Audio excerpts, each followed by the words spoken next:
No, but let me show you what this motherfucker was doing.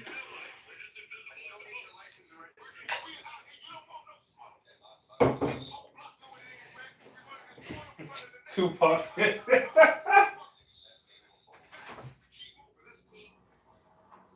Bro, look at this boy Parallax, man. This man's on demon time.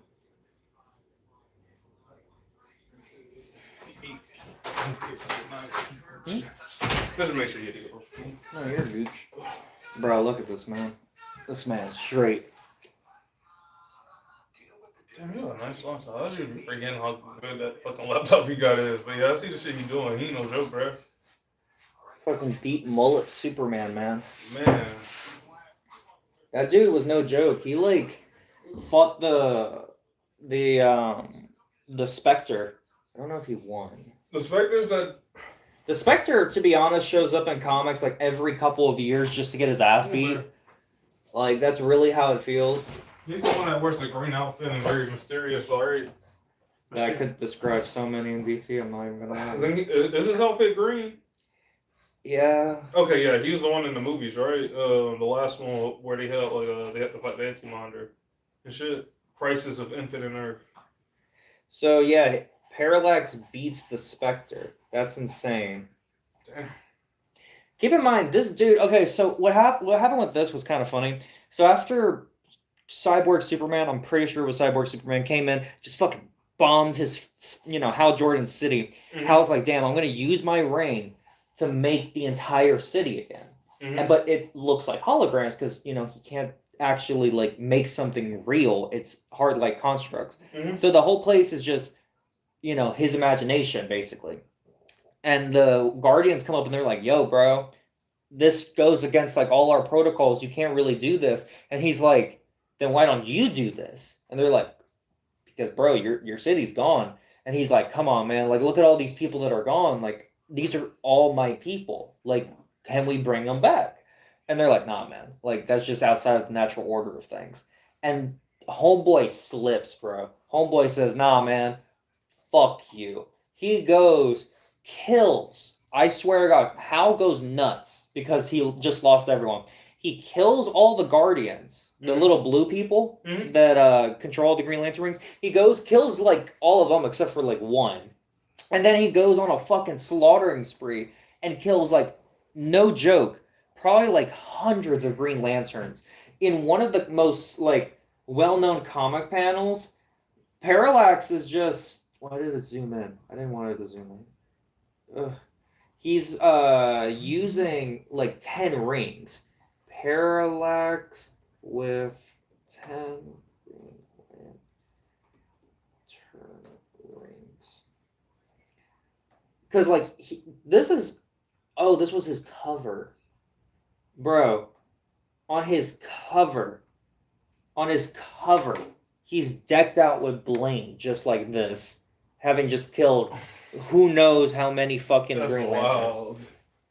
He was so broken that when he came out, he was beating everyone's ass. Everyone was copping some shit because this was their attempt to do like the death of Superman, because at that time they were trying to do like big stories that would change their core characters. Mm-hmm. So for Superman, they had the death of Superman. For which killed him. For Batman, they had Nightfall, which is where Bane broke his back, and left him out of commission for a year. So Batman was out. Wonder Woman was going to have a story. I'll talk about that in a sec. That one was really bad. It got canceled. Mm-hmm. And then Green Lantern, it was Parallax. So it was kind of supposed to change up the main characters, what you're used to seeing with the Justice League, and change them up drastically and see what happens with their stories. Mm-hmm. And for most of them, it made them sell a lot better. Yeah, no, this dude was a menace, and it took like, I think 10 years for them to like even attempt fixing this man's image. Like, this dude was evil for like a long ass time. They gave the pedigree of Green Lantern to Kyle Rayner and said, you get to be the Green Lantern for a while this dude figures out his shit. And then like 2007, 2008, they're like, no, hold up. Hal Jordan's not evil. That would be crazy. Why would our boy Green Lantern have ever gone on a mass genocidal rage? that would be stupid. He was possessed. He was possessed all along. You never saw it, but he was possessed. And you know how we square that away, that he was possessed? Because the name that he went by, calling himself Parallax, no. Apparently that wasn't him just getting a new name. It was him announcing that he was possessed by the entity Parallax. That sounds like one. I don't know who. Okay, I don't know who came up with that last minute shit. Dude, it was them trying to save his character and say like, oh, he was possessed for like 10 years and no one knew. And they basically said that what it was that, you know how the Yellow Lanterns, they do the fear constructs? Mm-hmm. They were basically saying, more or less, that the Green Lantern Corps all have like an energy deity, if that makes sense. Not a god, but like a deity. A deity comprised of, I know it sounds the same, but still, it's like a deity comprised of like the energy of that particular core. Mm-hmm. So like Green Lanterns have their own thing, I believe. But Metro Core has like some kind of weird. I'll be honest, he kind of looks like a roach. I'm gonna be completely honest. Parallax kind of Yellow Lantern Corpse. He really just looks like a cockroach, or I guess cockroach with snake appendages. I think I've seen. Let me see. He looks like this. This is what Parallax looks like normally. Oh, so the thing from freaking Sonic Unleashed.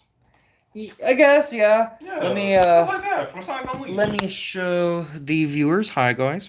So yeah, this is what we eventually changed Parallax into. So this is where Parallax ends up. But before we were here, Parallax just kind of looked like this.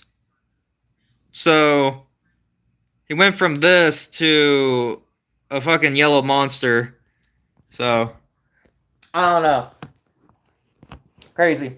Did you ever hear what they were going to do with Wonder Woman for this, though?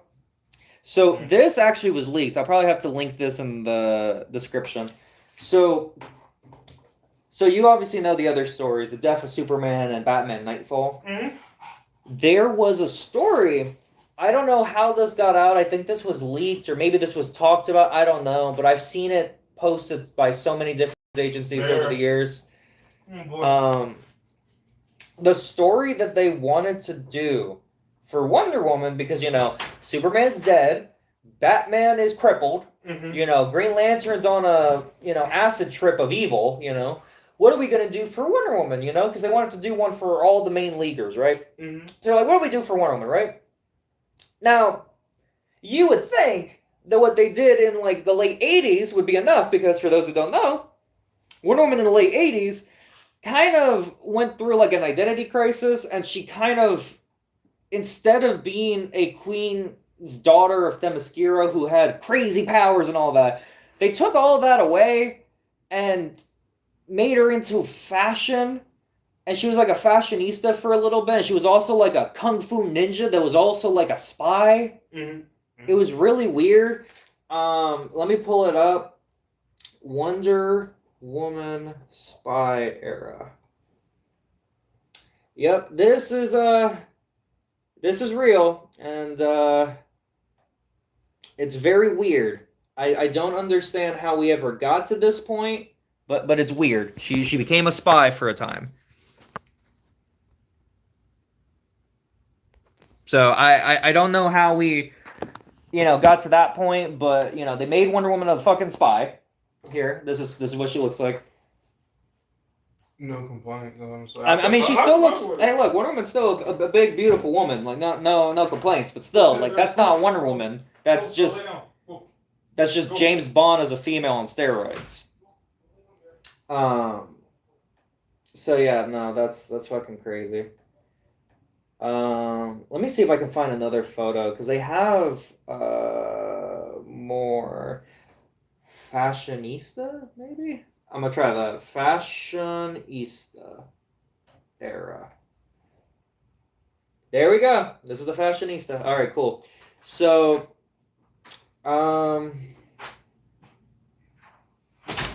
Yeah, so for a time, Wonder Woman looked like this.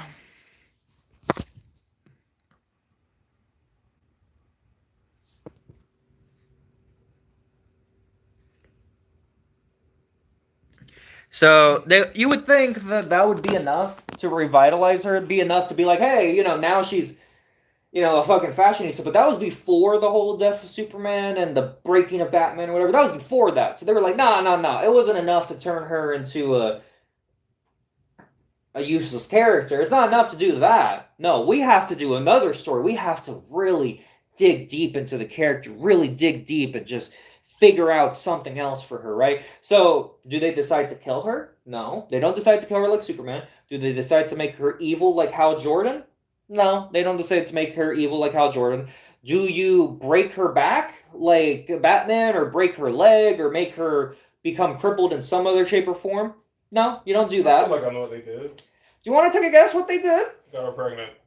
No, but you're actually very close. She adopted the kid. There was a story that was being considered called The Rape of Wonder Woman. And I wonder why it was scrapped. Yeah, it was scrapped, and thankfully so, because there's probably issues floating around, most likely. Though. No, so the issue is that what happened with the Rape of Wonder Woman story, what ended up happening was the author of it, I believe he came out and talked about it lately and said, supposedly, that it was more or less kind of like suggested as a story, but more as like a joke, like something that wasn't going to actually be accepted. But for one reason or another, DC was like, hey, what you got cooking here? There might be some plot here. Like, they were actually fucking considering it, which is insane to me. You're gonna have one of the pinnacle superhero female. You're gonna have this happen to her? Okay. So they're considering it, right? So they tell him, hey, just give us like a little bit of a idea of what's going on. Like, you don't have to make any drawings or anything. Just give us a little idea of the story. So that's been written. You can find that online. I'm gonna have to put this as a window so I can remember to look it up. Fashion East woman, and then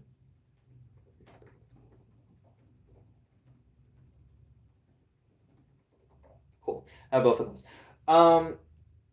Yeah, no, like this is insane. So right here, this is what I found when I just searched up the Rape of Wonder Woman, right? Mm-hmm. The canceled Rape of Wonder Woman story was a 1993 pitch by Mark Millar to DC Comics. Miller proposed the story as a joke and as a parallel to the popular events of The Death of Superman and Nightfall, like I mentioned before, which saw the company's other two major heroes suffer major traumas. The initial idea, Miller's pitch, centered on a 22-page graphic rape scene that would have concluded with a gatefold spread, a larger fold-out page, often used to emphasize a significant moment. The idea was to explore a state of vulnerability in Wonder Woman and show a more aggressive hero in the aftermath, similar to how Superman and Batman had recently been affected by their storylines. DC's reaction: despite Miller's later claims that it was a joke, DC Comics reportedly took the idea seriously enough to commission an artist to draw the first page. The cancellation, the project was quickly scrapped due to internal complaints from staff and the fear of a massive public backlash. As the conversation around violence against women in the media became more prominent, the pitch was deemed beyond acceptable limits. So, like, they were actually gonna fucking do this. But you know what that reality is? If this happened in a different company, a different country, they probably would have went through with it. They probably would have. That's the crazy part about it. We just have morals and standards. But here's the thing: he was going to make 22 pages. Think about that. 22. Like, even if we give the benefit of the doubt and say the front side of a page is one page and the back side is another, right? Let's just say that, right? That's 22 pieces of paper, or 11 pieces of paper, front and back, that you are literally having storyboarded and writing the scene for a rape scene. And you're ending it with a 2-page spread of her defeated body on the floor. 20 pages of rape, and the last 2 pages are showing the victim defeated on the floor. That's insane to me. You said he wrote it, right? He wrote 820. No, he pitched it. He pitched the idea and said I would pages, love. Though. It said something about like 22 pages or something like that. So written. what it says was Miller's pitch centered on a 22-page graphic rape scene. Okay, my bad. So it doesn't say. 22 pages of okay, yeah, like if it was that, even that's still bad, but at least it's not 22 pages. No, I thought yeah, my bad. I thought the pitch was 22. No, he apparently the rape was 22 pages, and he says it's graphic, bro. That's sad. That's fucking sad, man. Like, there's other shit you can do for Wonder Woman. Like, for instance, in like the 80s, there was a point where Wonder Woman was actually replaced. She was actually replaced because she went back to Themyscira. There was some kind of contest that she had to do in combat where she lost, and she lost to Artemis. And Artemis actually took over as Wonder Woman for a time. So you can do stories where Wonder Woman is kind of on the outs, and you're like, damn, how is she ever going to get back on top? Similar to like Superman being killed by Doomsday or Batman getting his back broken. You could have did with cancer or something. Like she has some type of sickness. Yeah, you could do. You could have did sickness. Yeah, you could have done sickness. Because cancer, for some odd reason, is like the only sickness I see that still fucks up superheroes. You know what I mean? Yeah. Every other disease doesn't exist. Cancer? Oh yeah, I'm sorry, you can't beat that. I'm like, huh? He beat leprosy, huh? He beat. How does that work? I don't even understand. I say it. It's like it's crazy to say it, but yeah, like it's pretty wild. Like they can beat every other disease, but cancer. Nah, I'm sorry, man. Superman, I can't help you, man. Batman, I can't help you. Oh, what? You got an STD? You got AIDS? Here you go. I got you, man.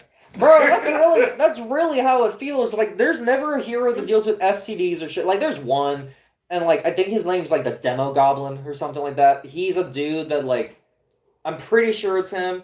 Let me look it up. Demo Goblin. But yeah, I'm pretty sure this is the STD superhero. I might be wrong. STD superhero.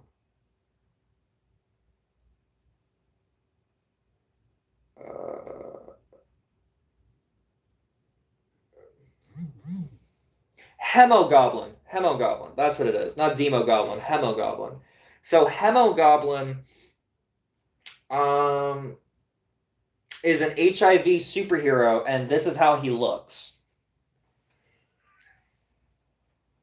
As soon as you said the name, I typed it up, and that's the same picture. I was like, that's wicked. I'm gonna be completely honest. I don't know what his powers are. That's beyond my expertise. But this is the STD superhero. That's DC. Okay. Marvel, I don't know if they have their own STD or cocaine themed superhero. DC has a cocaine themed superhero. His name is like. What is his name? He does have. Fuck, man. Now the minute that I need it. Cocaine DC superhero. His name is Snowflame. Yep. I know. There's a reason why this man with Hemogoblin is a reason why he's only one issue. It's very racist, though. What happened with Hemogoblin? Very racist and kind of prejudice. So, Hemogoblin, the villain that last one issue who gave AIDS and HIV if he bites you, and he operated in South Africa. That's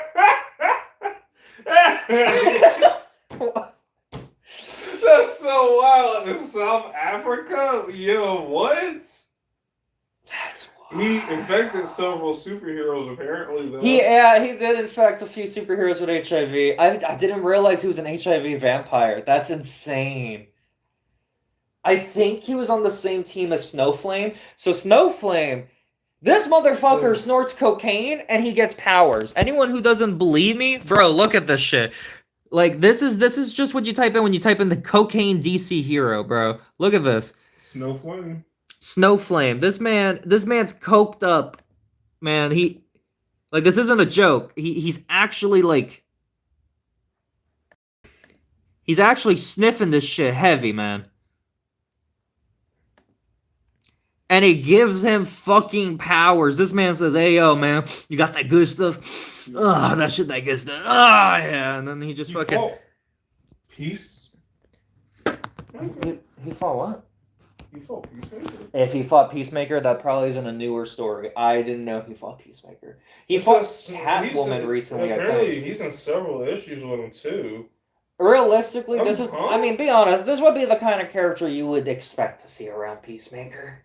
You're actually fucking right about that. Like, You're very right. I'm honestly surprised. Man, hopefully he might pop up in like season 3 or something. I mean, hopefully we get one. bro, this dude, if imagine we have fucking Snowflame ever come to fucking Fortnite and he just fucking rolls a bump real quick before he goes into battle, just his body just starts going. I'd love it. It'd be funny as fuck. Well, if he goes in Nerf X the whole time. Oh, I could believe it. I can believe it. I mean, it's not like he has much story to him. It's a dude. It's a motherfucker who uses coke, calls it a day. Like he's, like I don't know what his power level is. Like he doesn't show up in much. Like the latest thing he showed up in was like a Catwoman comic from like maybe a year or two ago, and that story like. I don't even remember what the fuck he does in it. Like he shows up and it's like, oh, it's cool, he's here, but it's like I don't even remember what the fuck he does. Marvel doesn't. Well, I can't say Marvel doesn't have any. Years ago, apparently, when he was in this issue of Peacemaker. Okay. It says the issue is called Peacemaker Tries Hard. That's weird. That's a weird title. I know. It's a weird title. Okay. Well, I don't know. He's kind of trippy. But yeah, you're right. Cancer does kill like all the superheroes. You know the fucking Captain Marvel, the original Captain Marvel, he died to cancer. It's so crazy. The guy one, the male one, before they made it a female. Oh wow, that's kind of crazy. That's so crazy. Yeah, he just straight up died to cancer. So like you're right. Cancer just listen, you can fight any fucking shit in the universe, but cancer that'll put a superhero out real quick. You're right. Who the fuck is Power Girl? Is Power Girl Superwoman? Power Girl is a different universe version of Supergirl. Okay. And the reason, okay, so it was funny. I just found this out recently. So you know how she has that like boob window, right? Because like her fucking tits are like fucking watermelons. Yeah. So Power Girl, like, apparently the reason why she has a hole in her chest, because like you obviously see Superman has a crest. He has a crest of an S on his chest. Supergirl, you know, she has a crest of an S on her chest, you know? Well, Power Girl claims that the reason why she has a boob window is because she just never figured out what kind of crest to put there. And so that's why it's empty, because it's a reminder for her to find something that she belongs to. Similar to how Supergirl and Superman like both belong to a House of L. She wants to belong to something. So she's leaving the space open till then. I'm like, listen, it's an explanation, I guess, but listen, man, like most guys are gonna go into the, and let's be honest, most people that read comics are guys, you know, about like 80% I would think. Most of us ain't gonna care. She's got a boob window, and that's cool, bro. She kicks ass. That's great. I remember seeing her in earlier games, and I was like, "Who the fuck is she?" But she got some big tits. I remember saying that shit as a kid. I was like, "Damn, man, she got some big boobs." I mean, honestly, if you see Power Girl fight, it depends on the writer, but I would say more often than not, she's probably stronger than like Supergirl, because she can fuck a motherfucker up, man. She's ruthless. Like Supergirl. She's still ruthless, but she'll, you know, sometimes hold back. Power Girl, no, that motherfucker will curb stomp you into, just, it's over. Like you're mush. Like she don't play. She don't play. Power Girl. And it's funny because speaking of her boob window, so I guess like DC for a time was like, oh my god, attractive women. Oh, we could never draw attractive women. That would be obscene. Oh, think of the children. It's like, what? Okay. I mean, if you're writing like a Power Girl comic for the children, you're in the wrong business. Power Girl ain't for the children. Maybe Supergirl, Power Girl, no. So they were like, we have to put clothes on her. We have to. Which, you know, is kind of funny when you think about it, because back in the day, if a man told a woman to cover up because she's too obscene for her figure, he would be deemed disgusting. He would be deemed a disgusting creature. Be just gross. It's nasty. How could you tell a woman how to dress? How could you tell a woman to cover up? But now, like, I'm looking at this fucking media and I'm like, So, in a story that is dissecting her character, you guys are like, throw all the clothes on her, throw all the clothes. That girl is in a fucking bomber jacket, bro. It doesn't even cover the boob window; just covers her fucking shoulders. It feels like that old shit from like religious men that is like, oh, the women have to cover up, cover up, cover up, and it's like, dude, if you're not gonna cover up the boob window, why the fuck are you putting a bomber jacket on her like that's gonna do anything? Like, look at this shit, man. This shit was stupid. Power Girl. Like it's like, okay, that's not at all what I was looking for. Okay, I guess Power Girl is a different thing. Okay, DC Power Girl. Fuck. Okay. Like, look, don't get me wrong. Like, the look can work, but it just kind of feels like you're putting shit on her just to cover her fucking shoulders, and it's like, yeah, swag, I guess. It's alright. I mean, like, if you're gonna put a fucking jacket on her, I'm gonna be honest, do more. Like, this is like, oh my god. So this is what she looks like now, right? So this is her in her bomber jacket. It's like, okay, cool, whatever. It looks fine.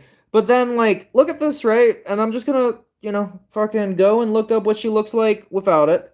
And this is her. This is her. Like, the difference is literally she's just wearing a red jacket.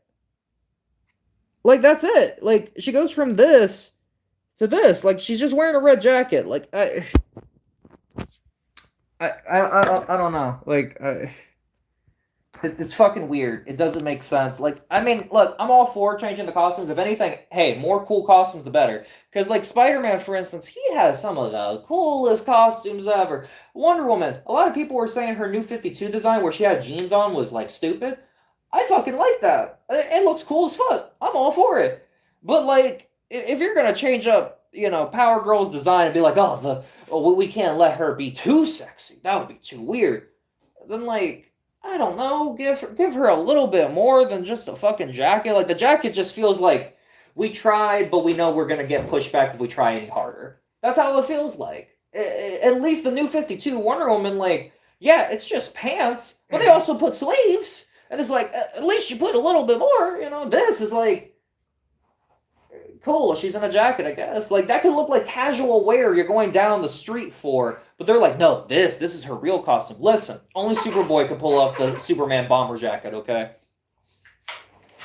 Just saying. Isn't Lucifer also connected? Lucifer? Yeah, connected to DC. Morningstar, yeah. Okay. Wait, so who? He has a brother, right? Who? Lucifer. I've never read the Lucifer comics. So the way he's connected to DC, Lucifer Morningstar, the guy you're talking about from the TV show. So he is connected because Lucifer comes from a comic book line of comics called, I believe it's Vertigo. And so that explains so much. Then all the art's so different then. Yeah, so if you like stories like The Sandman, that's where you'll find Vertigo. And like Vertigo is those kinds of stories. So you have Sandman, you have Lucifer, you have shit like that, the very ethereal kinds of shit. And over time, DC has kind of, like, at first, DC kept them very separate. Mm-hmm. You weren't going to see Lucifer Morningstar and Superman coming to blows. You weren't going to see that. You weren't going to see Batman look at Sandman and say, keep up the good work. Keep me up at night. I appreciate it. You ain't gonna see shit like that, But they started changing that more recently, and they started bringing them more into their stuff. Like, you would see Lucifer if it was like a multiversal bullshit kind of event thing. Mm-hmm. Or maybe if Lucifer had to show up for a minute to be profound in the narration box, you'd see it like that. But they kind of, as of more recently, have started to bring the Vertigo line and the DC line more together, similar to what they did with Watchmen. So now you will see them show up more, but they still haven't, like, fought anyone that I know of. I haven't seen Lucifer, like, fight Superman yet. Maybe he did, and I just didn't see it. But, like, I haven't seen it yet. So he's now more integrated. Yeah, because I never really understood how that line worked. Like, it's because I know it was always Lucifer and always knew iZombie, but I never even knew how the fuck iZombie was connected to DC. So Vertigo was treated like genuinely like its own separate. So iZombies also is in Vertigo. iZombie? Yeah. I know it's DC, but I didn't know if it was Vertigo. Yeah, I don't know because the only reason I knew is because of the credits. Be Vertigo. Let's see. Yep, Vertigo Comics. You were right. Next one's a look. So that would mean that her story probably took place in the same world as Lucifer and the Sandman. The Sandman from Netflix, that TV show that was 2 seasons, that one is also part of the Vertigo line. And I also kind of darker. I believe I might be mistaken because he's. Let me. Aren't he connected to like a group of people or some shit? I don't remember their names. I want to say Constantine is part of Vertigo. Yeah, he is.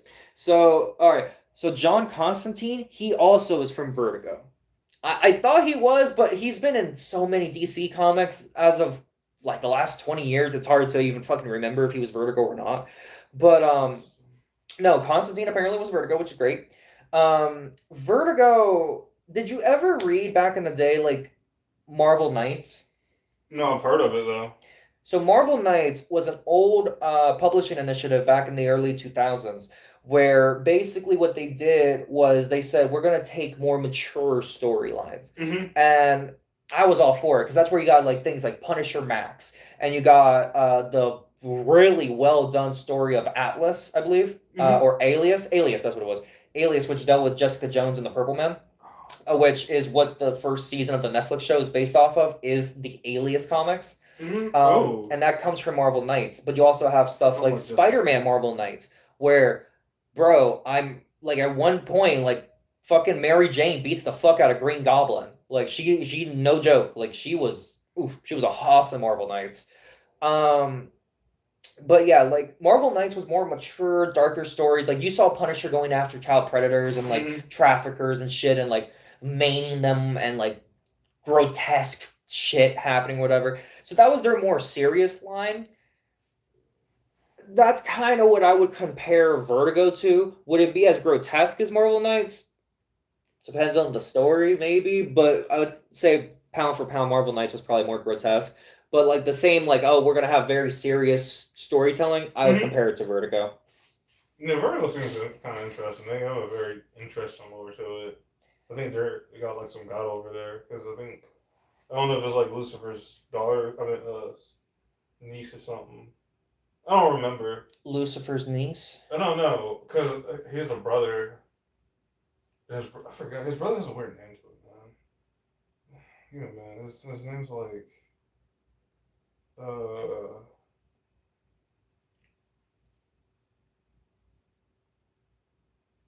Michael. Okay. Michael the some shit. Yeah, man, I'll show you. Okay. I think. Give me a minute, I'll show you. Give me a minute, let me see. No, again, this is something. So apparently there's a chick named Elaine Bodock, and apparently like she's the hierarchy, like she's up there, like the new god apparently of, I guess, DC or some shit. Because she also goes by the Presence. God. Wait, they replaced the Presence? Apparently this is Elaine. No fucking way. Yeah, that's her alias apparently now. But I'm not sure. That's why I was always really confused about it. Because she's somehow connected to Lucifer. No fucking way. She replaced the Presence? Oh my, do you know who the Presence is? I don't know, there's just some old white dude that shows up. The Presence is kind of like DC's version of the One Above All. Yeah. The problem is that, I'll be honest, like I know DC fans would probably fight me on this, but the One Above All has better feats. Like I think that pound for pound, the One Above All would probably beat the Presence. Maybe I'm wrong. Maybe there's some bullshit that the Presence could just look at you and bam, you're dead. But really, that motherfucker there got feats too. So I don't know, but apparently she died. Because I read a little bit, Lucifer tricked her into coming back and something happened, but she's connected to Lucifer and she's also connected to Michael. And apparently Michael's like second under I don't fucking know. I don't know how the fuck Michael was really connected because Michael is one of the warriors of heaven. Okay, because only panels I've seen of him were him fighting Lucifer. Okay. This is so crazy. Okay, so the presence, I can't believe they actually fucking replaced him. That's insane. Okay, I didn't know that they replaced him. So, That's interesting. Yeah, I didn't know that they replaced him. I know, fuck. So, let me fucking reverse this around. So, this is what the God of DC originally looked like. And this is what she looks like now. Crazy. I didn't know that we had a Vertigo presence now. That's actually really insane. I didn't know that. That's fucking interesting. She would be from Vertigo for sure. I don't know why she replaced the presence, but yeah, she'd be from Vertigo. Interesting. That's insane. Yeah, because apparently it says that her father is Michael. But when I don't know, because when you go to it, it said that was his niece. So I was like, I'm really confused on how this is working. I was like, all right, I don't know what the fuck's going on. Well, if it's Michael, that would be Lucifer's brother, so that would be Lucifer's niece. Wait, never mind. Yeah, I was gonna. Yeah, it's a little finicky on this website sometimes. No, you're gooch. So Michael, David Esther. That's crazy. You know, Static and Shazam are also from different companies. Really? Shazam, the kid that yells? Yeah. And Static Shock, right? Yeah. Okay, yeah. Oh, I didn't actually know about that one. That's fucking... Static Shock came from, like, a different, like, comic book division company. I don't remember their names. But they were basically, like, a whole company that specialized in making, like, more diverse superheroes, essentially. And Static was their most popular one, and the way that he got so popular was through his TV show. And so eventually, like, DC bought them out, and they own them now. But with Shazam, that's actually kind of funny, because back in, like, the 40s, when Superman was selling, Superman was, you know, he wasn't, like, super crazy, like, in his 50s and 60s, because Superman then, like, was god tier. Like, Superman, Golden Age Superman, I really doubt many people can beat him. That dude's ridiculous. So Superman was, you know, selling his comics. He was doing his thing, and out of nowhere, here comes this little boy, Billy Batson, who can shout the word Shazam and become Superman. And at the time, people started to notice that, hey, there's a lot of, you know, younger readers that are reading comic books now. Because before it was like newspaper strips or whatever, so it was mostly adults that were reading them. But now we're, you know, having more colorful costumes, more kids are getting invested into it. And something they started to realize was kids are wanting to see themselves in these heroes, which is why eventually they introduced Robin to Batman. It wasn't to make the story make sense, because at the time it didn't. They just kind of wanted to bring that in to kind of bring in new readers, and it worked. They loved Robin. That's why Robin still to this day holds up, because he's the first real, like, kid sidekick, and it worked. Which Robin you talking about, though? It was the first one, so Dick Grayson. He turned into Nightwing? Yeah, he turned into Nightwing. My nigga, alright, yeah, that's on man. Alright, yeah. Yep. He's the very first Robin? Mm-hmm. Oh my god, no issues. Was that the one wearing the tidy whities? All of them wear tidy whities. All of them wear tidy whities. It's been a thing since the start. I can't remember, because in Teen Titans Go, it was a joke. They were going through all the Robins, and one of them, maybe it was a female Robin. Mm-hmm. It probably was a female Robin, now thinking about it. Because it was only the female Robin, I guess, wearing tidy whities, but everyone else was wearing pants. And I was like, I don't know what Robin that was. They started changing the tidy whities thing with the last two Robins, which started like in the 2000s. They started having Tim Drake, which was Red Robin. They started having him dressed in pants. Red Robin's no joke either now. Don't get me wrong. Like I used to say he sucked, but no, that motherfucker's good too. And they also had Damian Wayne started wearing pants too. Damian Wayne is a menace. He is a menace. Damian Wayne is the son of Batman. He gets a little cocky. A lot. Isn't he also the one to tally out Ghul, if I'm not mistaken? Mm-hmm. Yeah, he that motherfucker. Yeah, some of the movies, he is getting above himself. He's something else. He's just like Boruto, bro. Yeah. Yeah, he's something. He'll turn into something eventually. I don't know where he's at right now, but yeah, he's something else. Yeah, but with Shazam, the reason why he started spiking in popularity was the same reason that Robin and Spider-Man did. It was a kid getting powers. Mm-hmm. That's why Spider-Man booms at the start, because a lot of teenagers saw themselves in him. That's why he was so relatable. And so Shazam, Shush, Taylor. He came out. He was, fresh off the market. Like, people were slowly getting interested into comics. But then they started reading Shazam, and they're like, damn, a kid who can become Superman. And get this, Shazam could fly before Superman. Superman was still leaping tall buildings in a single bound. Shazam could fly. So that made him, to a lot of kids, already cooler. So his sales actually started to rise up even above Superman, which was insane to think of at the time. Mm-hmm. So DC was like, no, we can't have this. This dude's basically a carbon copy of Superman. And they took them to the court. And it led to a back and forth, legal battle that ultimately resulted in Fawcett Comics essentially basically going eventually under, and they sold their comic characters to DC. Lost? Yeah, they lost. Well, they didn't lost. I don't know if they lost or maybe they did. Let me see. Did Fawcett Comics lose the lawsuit to DC? I don't remember if they did. I hope not. The suit resulted in Fawcett Publications shuttering the Fawcett Comics division and canceling all its superhero-related publications, including those featuring Captain Marvel and related characters. In the 1970s, National rebranded as DC Comics, licensed the rights to Captain Marvel, and revived the character. Captain Marvel is what Shazam used to be called. So the reason why he's not called Captain Marvel anymore is because Marvel put the trademark out in 2012 or whatever. And so as long as Marvel is printing a comic book, I don't know if it's once a year or once every 2 years, that has the title Captain Marvel, they'll keep the trademark.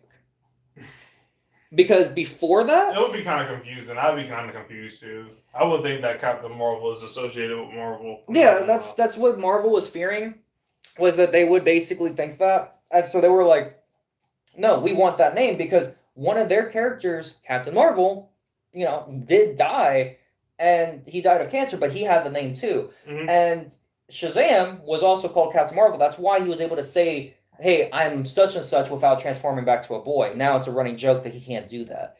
And so... He can't transform anymore? No, because with Shazam, he goes Shazam, and, he transforms. Mm-hmm. So before, his name was Captain Marvel. So you could say, I'm Captain Marvel, and I shout the word Shazam to transform. And that works, Mm-hmm. Because, you don't have to say the last part. You just say, I shout a word to transform. Yeah. But now, his actual superhero name has been changed to Shazam.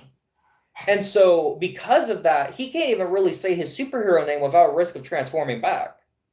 Yeah, that kind of sucks. Yeah, so he kind of got fucked with that whole thing. And so they've kind of made it like a running joke over the years, more recently especially, that hey, maybe we need to think of another superhero name for you. Oh, what about Sparky Fingers or something like that? They'll joke about it or whatever, but nothing sticks, because it's like... What's your name? Shout. Yeah, exactly. Shout your name real quick. I just need to see something real quick, it fucking sucks. I would love to call him Captain Marvel, because, he's a better Captain Marvel than the one that Marvel has. Go for now? How much does comics go for now? The Shazam ones? No, the Captain Marvel ones. The ones where he was Captain Marvel? Mm-hmm. Marvel's Captain Marvel or DC's Captain Marvel? DC. DC? Okay, so Shazam. What's DC's Captain? What's Marvel's Captain? That's the one that died in cancer, and then the female one. Yeah, you're right. So... What's this? Isn't there another one? No, that's Blue Marvel. I think it's... Bro, Blue Marvel is so much fucking fun. Who's that one connected to? Marvel, he's Marvel. Never mind, yeah, this one's a long one. Gladiator is... That's also Marvel. Oh, yeah. Super home. He's more he looks like a Superman clone, honestly. He is a Superman clone. Gladiator is an alien who looks trippy as shit. We want to play Marvels now. Let me pull him up. Gladiator. I'm stupid. That's not a Marvel exclusive term. Okay. There we go. That's a perfect photo of him. Damn, he looked menacing. Oh, it brings me to Contest of Champions. That's cool. All right, so this is our boy Gladiator. Now, Gladiator, he's really fucking cool. He's really fun. Mm-hmm. If you know the original X-Men animated series, he actually shows up in that. And I think his biggest feat from that show is he fights the Juggernaut. Oh. And he completely tanks one of his hits, doesn't even flinch, and then he just chucks him into the water. Like it's nothing. Straight up, man. Which is insane. Like, type up Gladiator versus the Juggernaut, and you'll find it. It's crazy. And then Gladiator, he's gone toe-to-toe with Thor. I think he's beaten Thor a couple of times. I think he's gone toe-to-toe with Hulk. I don't know who won. I would assume Hulk. But he's beaten different versions of Thor. He's fought, like, different versions of the Guardians of the Galaxy. Like, this dude's powerful. But what's funny is, even though he has, like, all the basic powers you would associate with Superman, he has one of the dumbest weaknesses I've ever seen. Because with Gladiator, Marvel loves the idea of, hey, I have infinite capability, infinite power, Like with Hulk, they're like, oh, he has infinite rage. Doesn't make sense how he has infinite rage, but they're like, he's rage personified, so he has rage infinity. They go like that. So Gladiator, as long as he has max infinite confidence in himself, he'll win just about any fight. Just period. He just needs confidence in himself. But if he loses confidence or his confidence starts to waver, he will start to get weaker. So realistically, if you know how to play mind games with him, you can basically don't even know. Yeah, it kind of sucks, bro. Yep. Because realistically, he is his own biggest weakness. He either is the world's strongest or he's the world's weakest. Bro, imagine you hit this motherfucker with a depression ray. Bam! And I ain't gonna lie, man. If I was Gladiator and I was like, dude, I just took a punch from Juggernaut and that motherfucker flew into the water. My confidence would never waver because ain't no one else can really top that. I ain't gonna care, man. But here's the thing. You would think that until Charles Xavier comes in there. And I don't remember... Charles Xavier's on a different level. We all know this now. He's always going to be on a different level. I learned that. But who would win out of a fight between him and his sister, though? Who? Charles Xavier or his sister. Oh, dude, that's the one that looks like the cancer cell in the comics. Okay, so I can't tell... Okay, it looks like it was Charles, but basically someone made him lose confidence against a weaker team of the X-Men, and this dude got his ass beat in the mall. Like, the X-Men just jumped his ass in the mall. They jumped Gladiator. Dude, I would never... Dude, I'm like, catch me outside when your professor ain't here, bro. Catch me outside when Catch me outside when your trump card ain't there, man. Catch me outside after 4 p.m. when he goes to bed. But no. I'll make sure I always fight the motherfuckers at night time. Yo, Martin Xavier had down, boy, he in his bed. Beat y'all ass, boy. Bro, Hulk got tired of Charles' shit because when Hulk came to Earth as Worldbreaker, he was like, hey, man, I'm here to fuck up everyone that sent me to space. I'm here to fuck some shit up. Let's fucking go. Shows up to the X-Men, starts beating every single motherfucker's ass. No question. Man. Even goes toe-to-toe with the Juggernaut at one point. Hulk goes toe-to-toe with the Juggernaut. Mm-hmm. And Charles is like, yo, bro, can we, not do this at my school, Hulk, please? And Hulk's like, you want to try this? And Charles is like, no, I don't have powers. So he didn't even have powers at the time to stop the Hulk, and Hulk knew it, and he was still willing to cripple this man. Because the way you know if Charles doesn't have his powers is really fucked up. I don't know why it's always one or the other, but if Charles is in his wheelchair, he has his powers. If Charles is walking around, he doesn't have his powers. That's when that's like the young one? Or is he no, that's the weirdest thing. I don't know why he was walking in World War Hulk. I don't know why he was walking. But what's up with the whole young and old thing then? I know they in the X-Men movies or some shit, they got like a young Xavier or some shit now. Oh, the movies are different than the comics. Okay, yeah. But the X-Men always deal with time travel, so they're always seeing their young versions and their old versions. They're always seeing them. I was just wondering how that shit was in the comics because I was like, is there a young Xavier and an old one? So conversing together. So the way that it works in Marvel is if you want to look at the teams, Fantastic Four, they traverse the spaceways. Mm-hmm. So they're a home base Earth that goes to very unique and crazy locations, right? And they just explore. They're kind of like what's that game that came out that was like you go to different planets? Starfield. Starfield. It's like Starfield. The Fantastic Four is Starfield, right? Mm-hmm. And then you have Guardians who are basically, space. Yeah, they're basically bounty hunters. So it's space, but they're not exploring, they're killing. So, it's just like bounty hunters from Earth, but they're in space. So that's Guardians. Then you have the Marvel's Avengers, you have them, and they're basically just, hey, if there's something destroying the Earth, we're the first responders, right? X-Men, they're just fighting time all the time.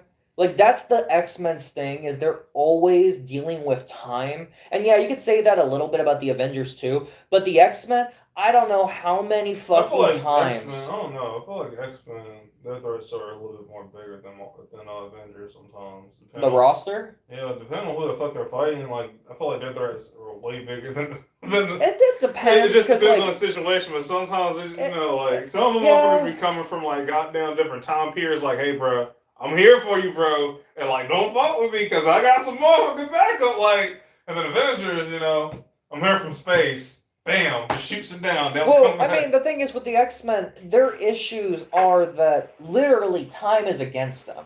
No matter what they do, I'm not kidding, the X-Men, they have, I swear, they're on a special clock. The X-Men are on a special clock at all times, and it's literally, are we dead o'clock? That's it. Like every fucking, few months they have to check, are we dead yet? Are we dead yet? Because that's the X-Men. They're always having to face death that's upcoming. So literally they'll be like, damn, we got a new future coming out. And guess what, guys? All the mutants are dead. And so then they have to work together and stop it. And then another 2 months will pass and they'll be like, oh my God, all the mutants are dead again. And they committed another mass genocide. Can you believe that humans are prejudiced?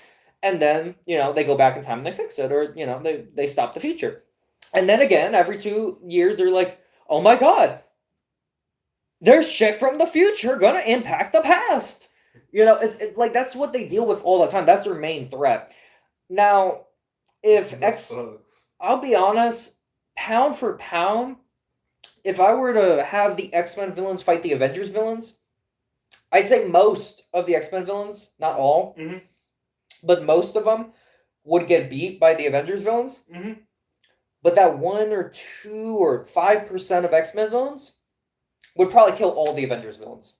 What about Avengers villains against X-Men? Like who? All of them. The whole entire villain roster. Oh, dude, they would kill the X-Men. That's not even a question. They would kill the X-Men. They would kill the X-Men. Unless you had all the mutants. No, like the round by round, Round by round, so like 1v1? Yeah, like they continue to go up until they die. You think it depends on who you're fighting, because like... Do you think they could take out half the roster, like 10%? Or how much do you think they could take out? Realistically, the X-Men would have a better chance if there was all their mutants fighting all the villains at the same time, because if you're doing 1v1s, dude, Thanos would kill most of the mutants by himself. Now, if you have the mutants jumping this man, that ain't gonna work. Really? What about Thanos against Wolverine? I feel like Wolverine would fuck him up. Dude, that... Without the stones. Without the stones even, like, he would fuck that man up. Really? Yeah, Thanos would fuck Wolverine up. He has fucked Wolverine up. That's wild. Because, Thanos, remember, he's stronger than Hulk.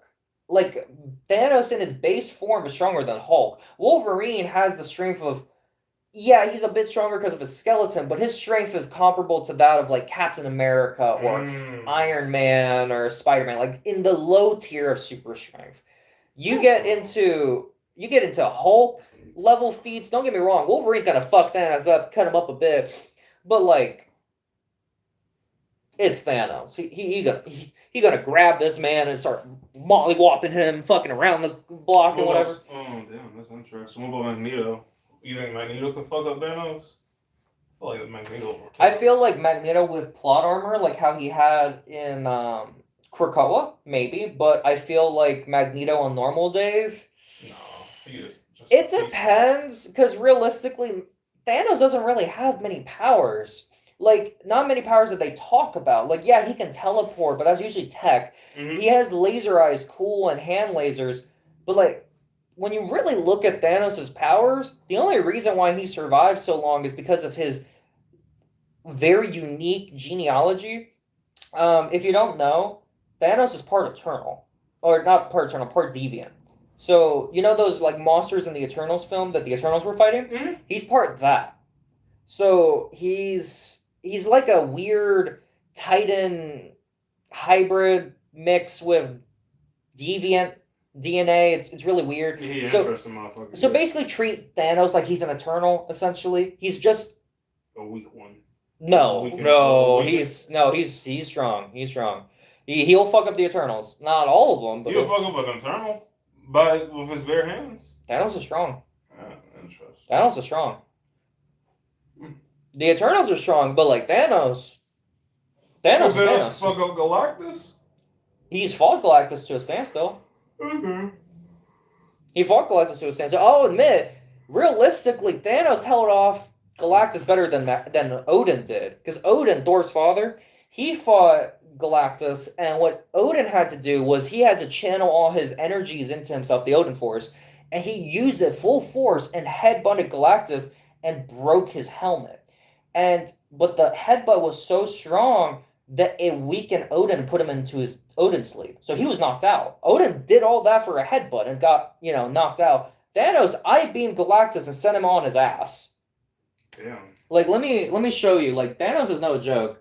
Thanos versus Galactus. That's why I hate what Marvel's What If did to him, because they just started nerfing my boy. Yeah, because in the movies, it kind of feels like he's kind of useless without the glove, honestly. I mean, he can beat Hulk. Oh, interesting.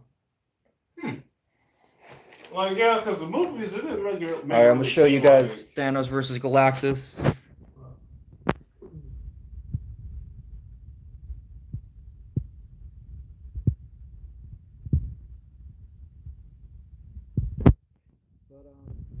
No, I agree with you. Like, it feels like after Infinity War, they started trying to push this narrative that, like, Thanos is weak without the stones, and that's just not true. Like, Thanos is supposed to be, like, a very competent fighter. He's supposed to be someone who has prodigious training from going across the galaxy. Like, in the comics, it's a little different than the movies.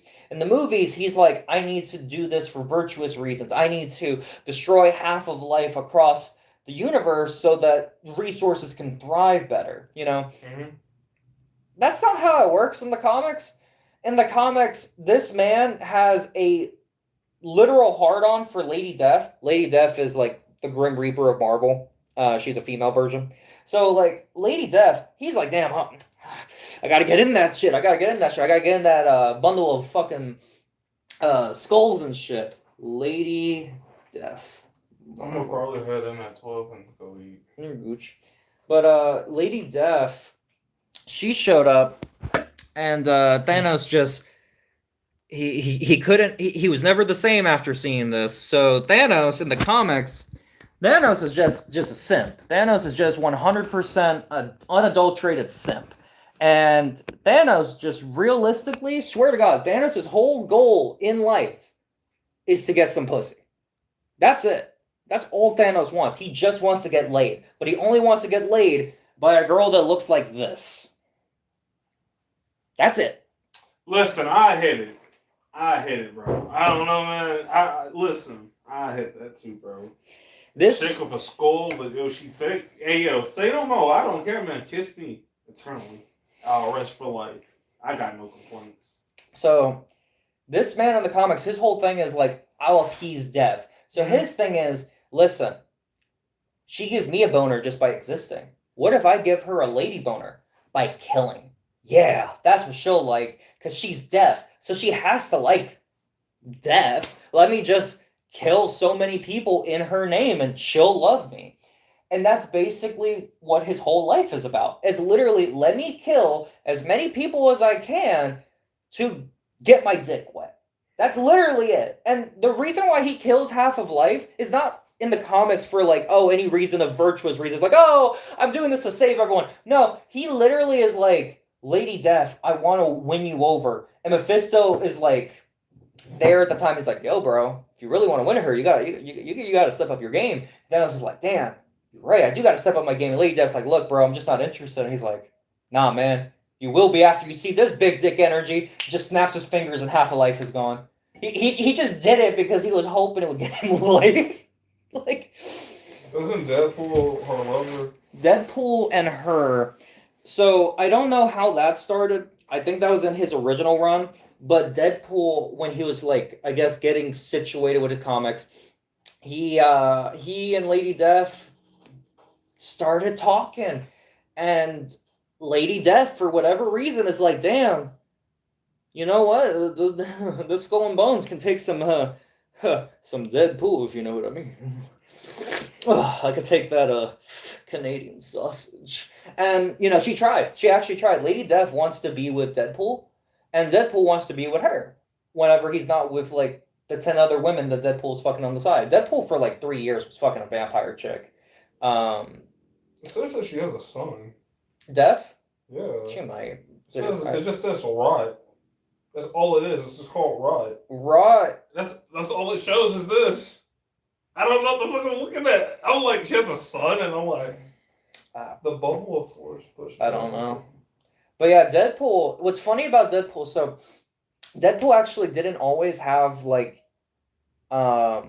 his regeneration as good as it was, where he could come back from anything. Mm-hmm. The reason as to why, and this is in the comics, the reason as to why Deadpool is essentially immortal and he can't fucking die, because it's one thing to have a healing factor, but Deadpool's healing factor is on a different level. Because if you look at someone like Wolverine has canonically died multiple times. He's died twice. Mm-hmm. Once was or he's died more, but the two big ones that I remember. One is a Sentinel, and a Sentinel blasted him full force, so a big robot, blasted him full force, and ripped off all his skin. And that was enough to kill him.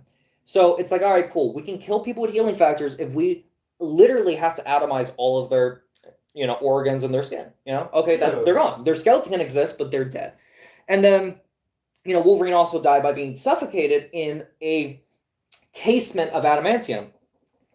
And he died. And he was dead for like 10 years. Or maybe less. It was probably like 6 to 10 years. So Wolverine, he has shown that, like, even with a healing factor as good as his, you can die. Deadpool's different. So Deadpool can be literally atomized, and he still will come back. Deadpool probably has one of the top 5, I'd say, best healing factors in all of comics. Probably up there with, like, the Mask from Image Comics. His healing factor is insane. Yeah. Because Thanos was like, damn, he started noticing, hey, Deadpool's getting a little close to my lady. I don't like that. Mm-hmm. And, Thanos is just kind of like, all right, what's going on here? Oh, shit. She's making goo-goo eyes at Deadpool. That won't stand. That won't stand. And so, what Thanos did, and again, this is a power that's not really ever really talked about when it comes to Thanos. Thanos knows magic. And he put essentially like a life curse on Deadpool. And that's why Deadpool can never die. He legit can never die because Thanos cursed him with immortal life so that he can never be with Lady Death and steal Thanos' girl. Yeah. And it's kind of just like... And then... Okay, man. Oh, it's just lovely. Bro, Thanos is such a fucking simp in the comics, man. That man's like, I can't lose her. Like, all Thanos ever does is to get laid, bro. That's all he's ever fighting for. Hola. But yeah, like, that's what Thanos ever goes in for, is just to get laid, which is kind of funny. It's wild, but, yeah, so that's Thanos' whole motivations, but yeah, it's wild. You excited for the new Wonder Man that's dropping? No, fuck no, dude. That Wonder Man trailer looked like shit. Like, I'm not even trying to be a dick or anything. Like, I'm sure they put in some work or whatever, but like... I think he kissed Black Falcon. You know, you still haven't shown me that episode of Black Mirror. We don't got Netflix anymore, sadly. Listen, man, if I get Netflix, on that free trial, are you willing to watch some Black Mirror? And listen, I'm down. Honestly, the whole season's good. Hey, man, we can watch some Black Mirror. We can watch the gay VR episode. We can hold hands. You do have a Zen. No, man, I want to do it with you. I mean, if you think about it, we can kiss when they kiss. No, alright. Okay. We can stream it and everything, so everyone's like, "Oh, No. so hot." But no, you never showed me the episode. We should watch it. You watch it. Black Manta and Captain America kissing for VR is such a. I just don't know what season it was. Their new season's really good though. Of Black Mirror. Black Mirror? Yeah, I've never seen any season of Black Mirror. It's so good. Well, I ain't even gonna lie. Like honestly, it takes a minute, maybe like 10 minutes. But it's like Goosebumps. But it actually has an ending to it. Mm. It's just like that. It's just like the Twilight Zone. It's like American Horror Story. They're all based around the same thing. I'm just glad American Horror Story didn't have a new season this year. The last couple of seasons have really dropped in quality. Like the last 3 of them. Kim Kardashian sucked. Double Feature sucked. Oh my gosh. And then it was the Cabin one or the 84 one. Whatever the fuck it was. That one was mediocre. Maybe if you pray hard enough, maybe they'll bring American Horror Stories to Fortnite. What could you really bring though? I don't know, bro. They're bringing the Quarry. That's the issue. I thought about it. I was like, if American Horror Stories is a collab, what would you bring? The clown? Bozo the Clown, I think is his name. I don't remember, but it was a clown in Freak Show. And he kind of looks like Terrifier, actually. If you take the, he just has like a bunch of teeth, and all he does is just smile, so his teeth is just showing. Mm-hmm. And that's all it is. And he wears makeup, and that's it. But there's really no notable characters. There really ain't. Season 1 was about a house. Season 2 was about, I can't even fucking remember. I think season 2 was I don't know. I went back and watched all that shit a long time ago. Can't do the Witch season, I guess. I don't know. It'll probably have to be their most popular season. And the only person they really bring is probably Kim Kardashian. The Witch. Oh, that just reminded me. Did you ever watch Agatha? No. I do not plan on watching it. I'm gonna be blunt with you, G. I do not plan on watching Agatha. Bro, I had to watch Ironheart. Why wouldn't you watch Agatha with me? Why the fuck did you watch Ironheart? Who Bro, the fuck told you to watch it? I watched it for Mephisto. You could have just watched that one episode. I didn't know he was in the last one. I thought he was gonna show up. That's why you always wait until the episodes drop. I did. Peacemaker's different. Peacemaker is totally different. See, even though it's technically already ended, but listen, Peacemaker's different. Okay, it's actually worth it. But these other shows, fuck no. Bro, Ironheart was so bad. The only good Marvel show they have right now is Zombies, and that's already over too. Dude, they ended it in 4 episodes. Bro, okay, so I gotta tell you something, alright? Spoilers for Marvel Zombies. I know you don't care, but I'm saying it for everyone here. Dude, have you heard of the Infinity Hulk? Yeah, I've seen it. Yeah, so... I really thought they was going to do Infinity thing, honestly. I really did. He's not in the MCU yet. Or not in the What If continuity yet. The Fantastic Four never showed up in any of the What If episodes. Oh, damn, that'd be nice. Yeah, so with Infinity Hulk, I haven't gotten to the episode, so I don't know how he's formed. But, obviously my fucking feed on YouTube is filled with comic book shit, so of course I'm gonna see the fucking leaks. It's fucking great. But, they ended up posting Infinity Hulk, right? And so Infinity Hulk comes in, fights Infinity War, zombified Thor, beats his ass, kills him, no huss, no fuss, fights like the army of, Scarlet Witch, beats them all, and it's like he's realistically doing shit that regular Hulk could have already done. Because if you watch the shit he does, he just kind of like punches the air, and the air is so strong it sends the zombies back. So it's not like he's really doing anything that regular Hulk couldn't have done, except like at one point he shows super speed. But other than that, like it's not really like he's using the stones. Tell me how it is. Fucking Scarlet Witch just shows up looks at the Hulk, goes like this, at least in the clip. Again, maybe in the full episode there's more context. Just goes like this, and she's like, it must be so exhausting having all that power. And guess what? He's on his hands and knees like this. Like just fucking he's immobilized. He can't move. He's got the fucking Infinity Stones and the Scarlet Witch is over here having this man on his hands and knees, and it's like, listen, Hulk, I understand the need to satisfy the needs of Wanda Maximoff, the Scarlet Witch, but under these specific circumstances, you might need to stand the fuck up, boy, because you're the only one that can beat her.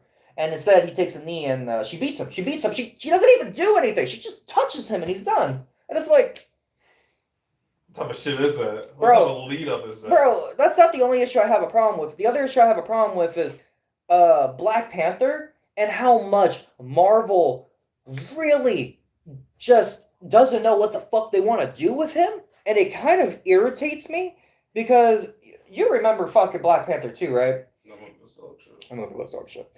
I fucking hate how they've treated T'Challa in the comics. Black Panther 2 was which one again? With Shuri becoming Black Panther. Oh, yeah, fucking no, man. I'm gonna talk about that dog shit movie. Bro, I hate, because ever since Chadwick Boseman's passing, they have treated Black Panther so poorly in media and in fucking comics. Like, they put him to the sidelines. He's not as prominent. It's that kind of shit. Mm-hmm. And then in fucking What If, instead of just recasting it because, you can do that, it's a vocal performance. Mm-hmm. Instead, they try to have this, like, emotional send-off for Chadwick. And it's like, guys, at this point, he's had, like, 5, emotional goodbyes with this character. Like, in comics, he's had it. In fucking comic events, he's had it. In fucking the movie, he had it. In the show, he had it. In the other show, he had it. Like, they're just killing Black Panther off everywhere. And it's like, look, I understand the actor passed away, and that hurts. That sucks. But, like, he wouldn't want his character to be killed, too. Like, his character had a message. It had meaning. And so you're just like, oh, I'm just going to kill him off every chance we get. So, like, in Marvel Zombies, he dies having a sacrifice fight with Thanos. And he fights him while Thanos has the full Infinity Gauntlet. Mm-hmm. And he beats him by sacrificing himself by jumping into, like, a big hole in Wakanda, essentially, with a bunch of energy and shit. And he kills both of them. And it's like, Black Panther, under no circumstances, should be able to beat Thanos. Hell, even in this circumstance, he shouldn't be able to, because Black Panther, 1, is missing a leg in this scene. Oh. He's missing a leg. He got his leg chopped off, so he's missing a leg. And then the other thing is, in this, area where he's fighting in Infinity War, Thanos had less stones, and he punched Black Panther once. Motherfucker was knocked out. Sure. So, Black Panther gets punched once by Thanos, knocked the fuck out, right? That's how it is in Infinity War. He gets punched once. He holds him by the throat, bam, hits him, knocked the fuck out. Why? Because you just understood. That's how it is. Like, it's Thanos, he's just that powerful, and Black Panther was out. He got knocked out, and his kinetic force hit the floor, and it dissipated. But you saw it didn't make any kind of impact to Thanos because, it wasn't anything to really write home about. Thanos has the fucking gauntlet. So, even when the kinetic force went out, it didn't do anything to Thanos. Tell me how it is that we go to Marvel Zombies, and now that kinetic force is enough to send Thanos flying into a fucking hole that will vaporize the two of them. I don't understand. Let me see if I can find it. Let me see if I can find the clips, because it irritated me. I know it shouldn't, probably, but it irritated my soul, so I'm going to do it. Thanos versus Black Panther, Marvel, What If? Okay. Alright, got the first clip, and then...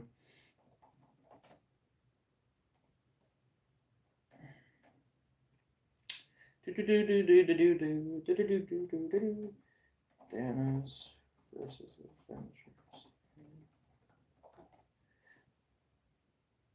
Okay. So, for context of what I am even discussing or talking about, this is what I'm going to be showing. So this, ignoring the Zaxby's commercial, this is what the Marvel Zombies thing is eventually based off of. So we're gonna watch this. I'm gonna skip this. You've already seen this in Infinity War. But right over here. Okay, so starts killing him. So Thanos comes in. You know, it's fucking up all these Avengers.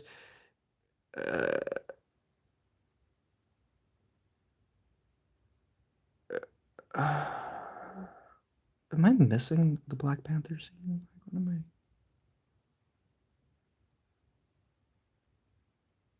There it is. I missed it.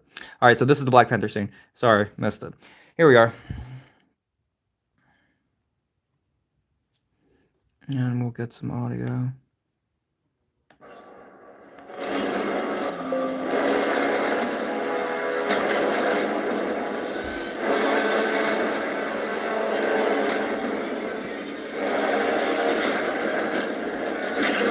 See, like that's clear as day. You know, he gets. Bet. My head's just spinning right now. You're gooch. So like, bet, you know, Black Panther gets knocked out by that. It's no huss, no fuss. This is him in Marvel's What If with one less leg.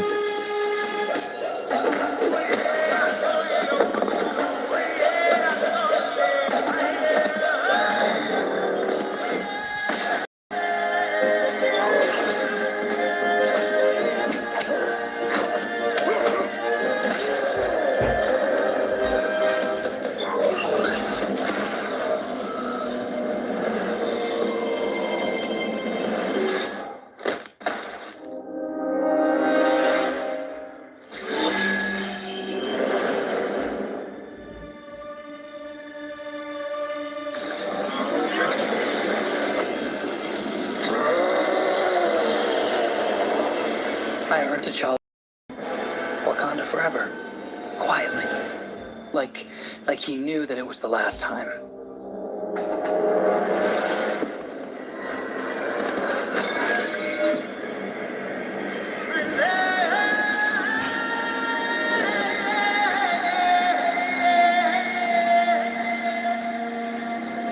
T'Challa saved the universe. Every single one of us.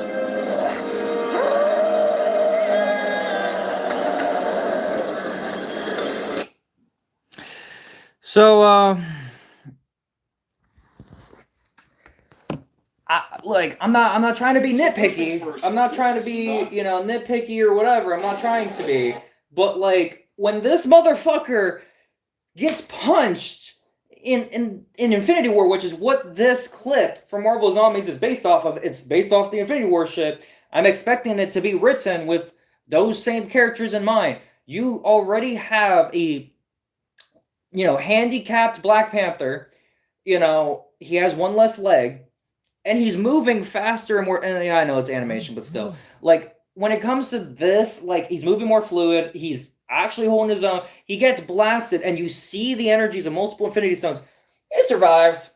He's okay, and he beats him. He's not even knocked out, bro. Like, man, let me tell you, I wish I could move even half as fast or half as good as a handicapped Black Panther, because that man was zooming so fast. I bet if I would have never even said that he was handicapped and lost a leg, no one would ever fucking have noticed. Like he was so incredible. He whooped his ass.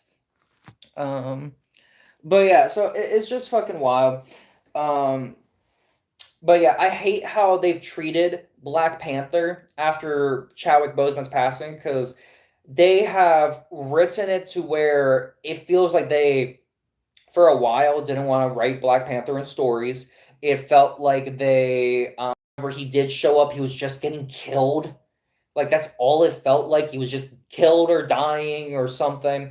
And then, like, even this, like, look, it's cool. He makes this heroic sacrifice or whatever in this, you know, episode. But here's the problem is, if the actor didn't pass away, I would highly bet money that they wouldn't have killed Black Panther off like that. I can almost guarantee money because just no, it doesn't feel organic, especially when you've done it like this like 5 times over already.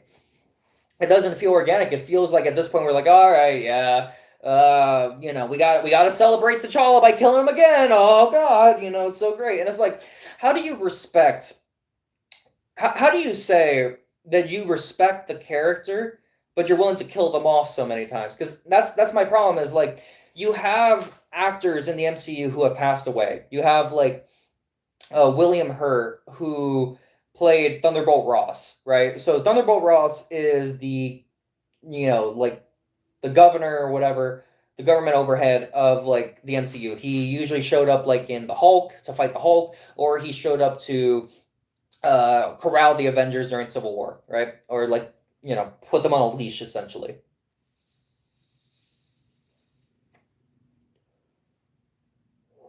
And he has an important and integral role to the MCU.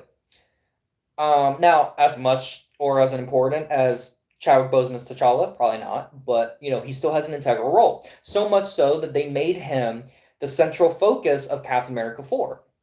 The Red Hulk and all that.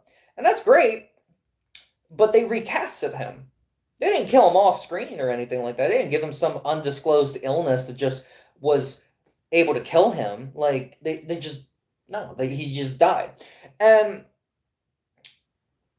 like the actor passed away, and they brought in a new actor, and no one looked at that as disrespectful. They treated it with grace, and they even paid respects to the actor, and they carried on what that actor had brought before. Why? Because you're not going to make any new fans by killing off a character that they want to see on the screen. And here's the issue: is this is going to sound mean, but a lot of people that are comic book nerds really just want to see their heroes on screen performed by good actors, performed by great actors. And there might never be someone as good as Chadwick Boseman.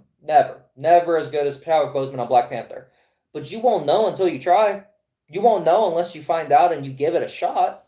But they were so cold feet to even attempt it because, Chadwick Boseman meant so much to so many people. And instead of handing off the torch to another person to carry on the mantle, they just said, we'll give it to Shuri. And it backfired because here's the issue. Where the fuck has Shuri been? Where the fuck has she been in the MCU? She hasn't been anywhere because no one cares for her character. No one cares. Everyone wanted T'Challa as Black Panther. That's why even at the end of the film, they give themselves an out and say, oh, there's T'Challa Jr. But here's the problem. Not everyone wants a fucking junior. They want the real character. Because, yeah, this T'Challa Jr. will probably eventually become Black Panther. And that's great. But everyone's going to look at him as Black Panther Jr. because he's not the actual first generation T'Challa. And sure, you'll say, oh, well, no one will beat Chadwick. Of course, no one will beat Chadwick. But that doesn't mean that you've also killed the character. You've killed the character off. Why? Why? Because the actor passed away? Don't get me wrong. It's a tragedy and it sucks. And I wish he definitely didn't because he played that character so well. He played the character so well. I fell in love with Black Panther. I never really was into Black Panther. I never really cared for him because I just never really knew where to really start on reading his stories. And it didn't seem like the kind of stories that would interest me, honestly. But the movies really got me into him, and I started to realize, dude, this motherfucker's OP. This dude is awesome. And so it felt kind of cheap for them to just take him away. It felt, and in a way, I get what they were trying to do, but it also felt disrespectful. It felt disrespectful for them because they didn't just kill off the character. They killed him off similarly to how the actor passed away. Because for those that don't know, the actor Chadwick Boseman, if I'm not mistaken, he passed away due to cancer. And so it was an illness that he could not battle. It was an illness he could not beat, and he passed away. And in Black Panther 2, they say at the start of the film that Chadwick's Black Panther is, he's supposedly near the screen, but you don't see him. He never shows up on screen unless it's in mural or on pictures. But he's always right there. Like if I'm on screen, he could be over here, like off in the distance. He's just right out of view, right?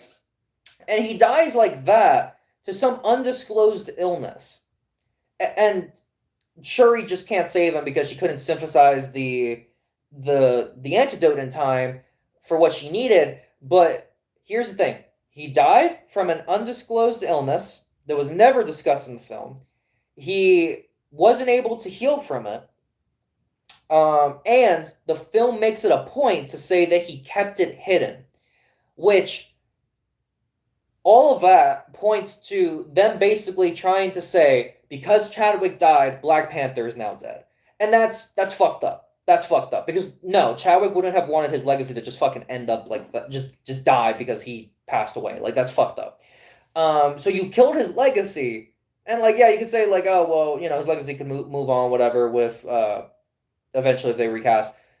There's a reason why no one cares about the Black Panther stories anymore. Eyes of Wakanda, an animated series, came out for Black Panther and his community and shit, and like no one cared. No one cared. Tell me one person who said, "Oh yeah, I watched Eyes of Wakanda." Hell, half of you probably don't even know what the fuck that is. Eyes of Wakanda is an animated little short series that came out on Disney Plus. No one talked about it because no one's interested. You took out the one person everyone liked, and you said it's in the name of respecting him, but you killed him. And then you even say in the film, if he wouldn't have kept it private, that Shuri would have probably been able to cure him. And it's like, yeah, if you really think about it in terms of the character T'Challa, it doesn't make sense. He could have been cured with Wakandan technology if he just would have brought it up sooner. Yeah, it doesn't make sense why he would hide it then. It doesn't. And yeah, you could say, oh, well, it's supposed to mirror how some people deal with things in real life. Fair. Some people keep things hidden in real life. I had a heart issue, so I kept that hidden for a while. I had a lot of sleepless nights crying about it. But like, when you're in a fucking fantasy world, like, that can cure most diseases if you just ask for the right help, no, it doesn't make sense. No.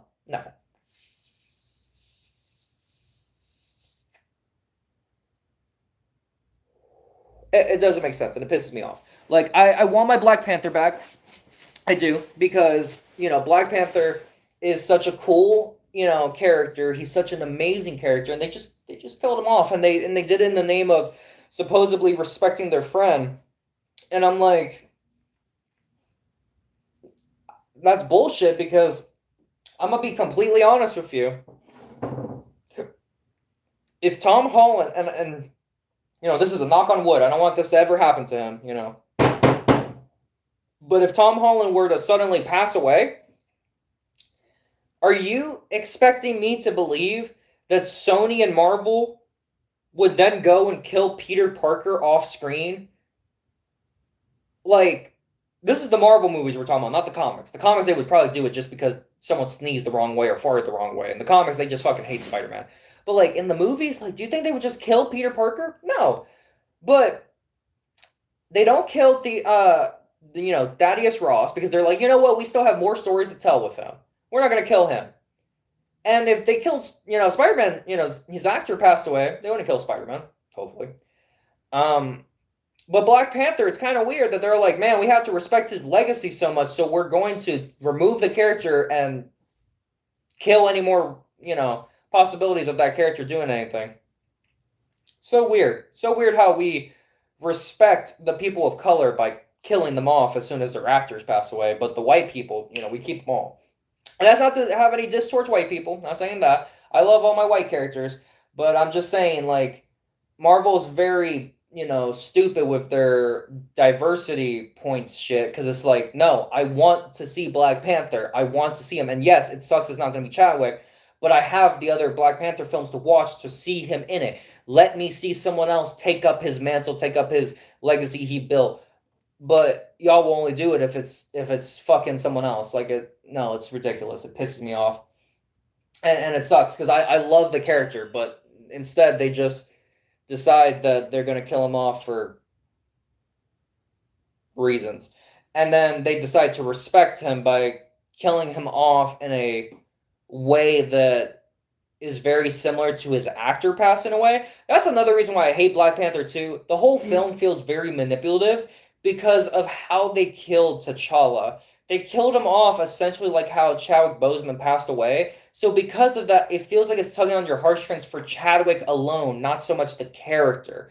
And it feels very emotionally manipulative. The whole film fucking sucks. I hate Black Panther 2 with a burning passion. And it's not because, oh, Shuri took over the mantle.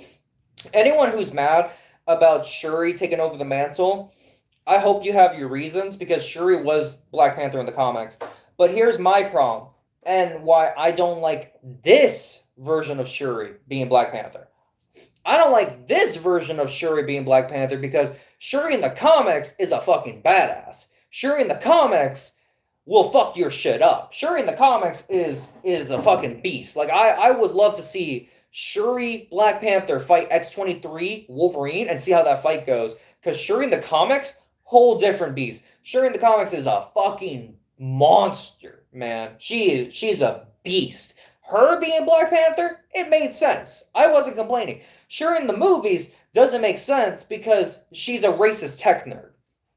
That's what she is. She's a racist tech nerd. And why I'm saying racist is because, like, every time she was on screen, it felt like she had to make jabs at white people. And it was like, bro, please just shut the fuck up. Please just shut the fuck up. It's hard to root for someone whenever they just want to talk down any race. You know, it's hard to root for them when they're like, oh, white people suck, or Hispanics suck, or black people suck, or Asian people suck. And it's like, no, dude, like, leave the racist shit at home. I don't need to hear it. Like, it's okay. But it's only ever an issue. You notice how it's only ever an issue if, like, a white character says it versus a black person saying it. A black person, Asian person, or Hispanic person can say, fuck these other races, and they're fine. But if a white person says it, it's not. And so I just don't like seeing it on any point. I don't like seeing any person of color or non-color, you know, coming out and being like, fuck those other people, because it's like, what's the point? There's no point. You're supposed to be a good guy. Why are you judging people or making jokes about people based off of race? Like, that's not very heroic, you know? It's not very heroic. So Shuri having that character flaw, I thought they would kind of make her grow out of it, and they never really did. And so she's just like calling white people colonizers, and it's like, I can't really root for you because you're just a pompous dick who no one ever really tells to shut the fuck up. And that's not how Shuri is in the comics. Shuri in the comics is awesome. I fucking love Shuri in the comics until they started making her more like the MCU. Then she fucking sucks. So, but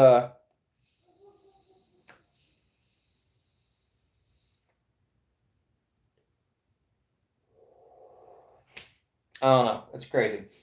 Like, you don't respect someone's legacy by killing off their character and then killing them off like that. Like, it's bullshit. I just...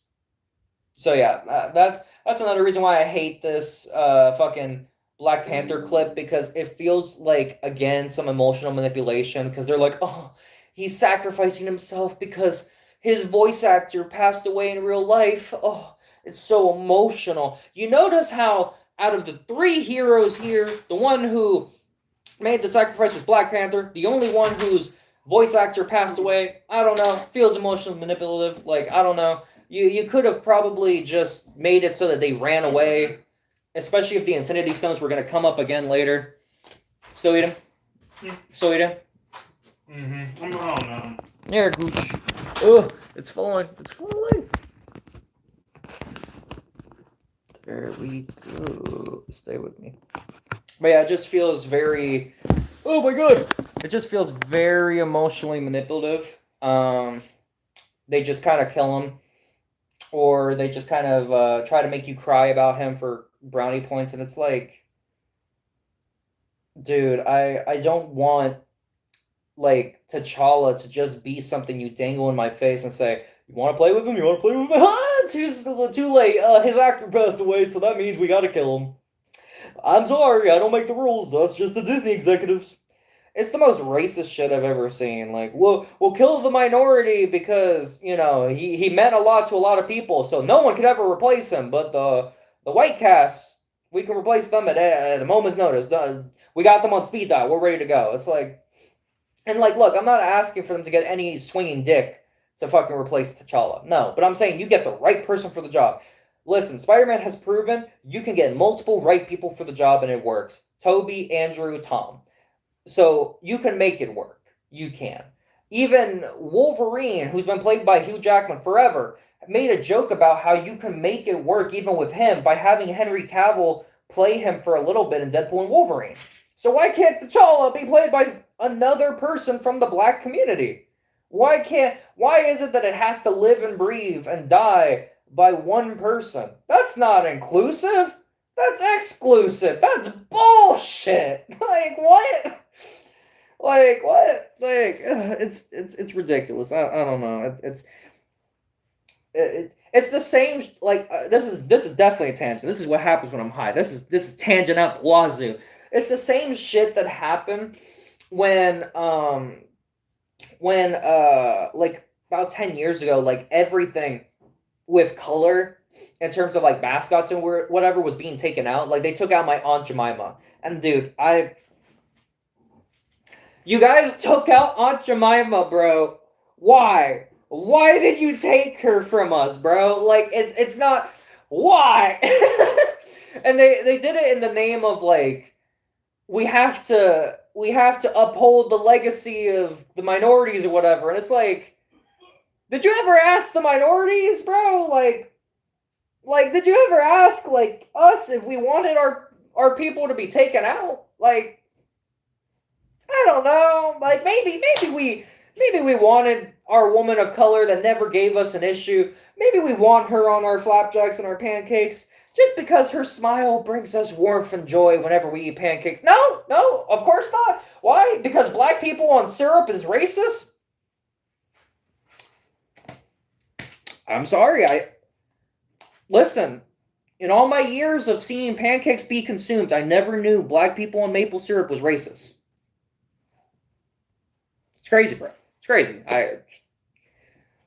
So it's like back then because their way of fighting racism was to take all the minorities out of the fucking food. So like Aunt Jemima, out, gone, and it kind of felt like that, where it's like, oh, either they're so important that their legacy has to be upheld, so we can have no one else replace them, or on the other hand, their mere existence is culturally insensitive, so you have to get the boot. And it's like,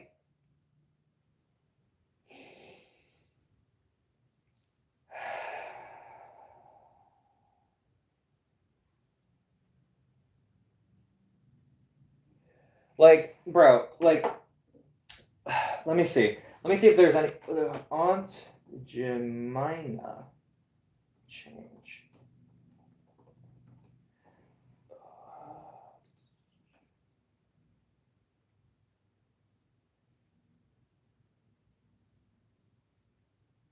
Jesus Christ. Oh my God.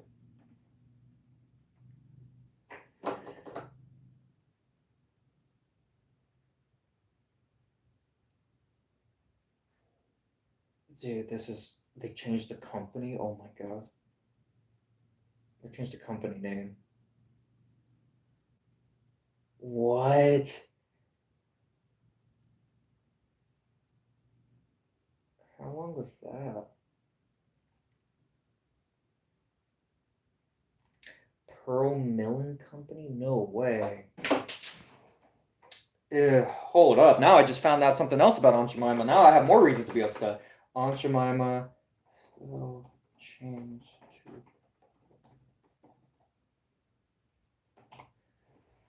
No way. Oh, that sucks.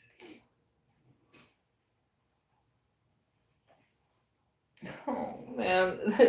Oh man, this shows you how long it's been since I bought maple syrup, bro. Oh my God. They changed the name of the company fucking branding from Aunt Jemima to Pearl Milling Company. Oh my God, that's disgusting. Oh my God.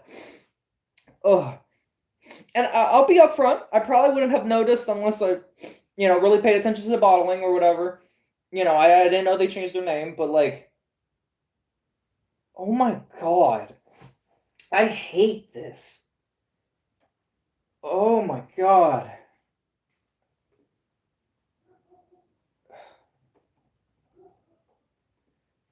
Oh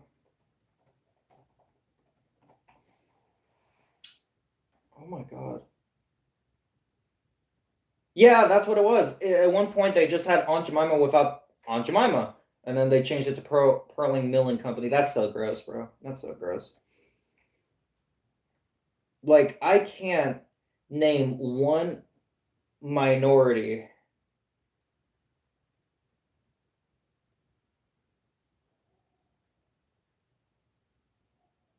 Bro, this is stupid. Like, if somehow having a black lady on syrup is racist, bro, if you're really that upset, just as the pancake people, say, hey, some of our proceeds go to charity to help black youth, help out the community. But instead, they're like, nah, fuck our branding, fuck our image, fuck people of color, get them out of here. We don't want that. That's racist. Like,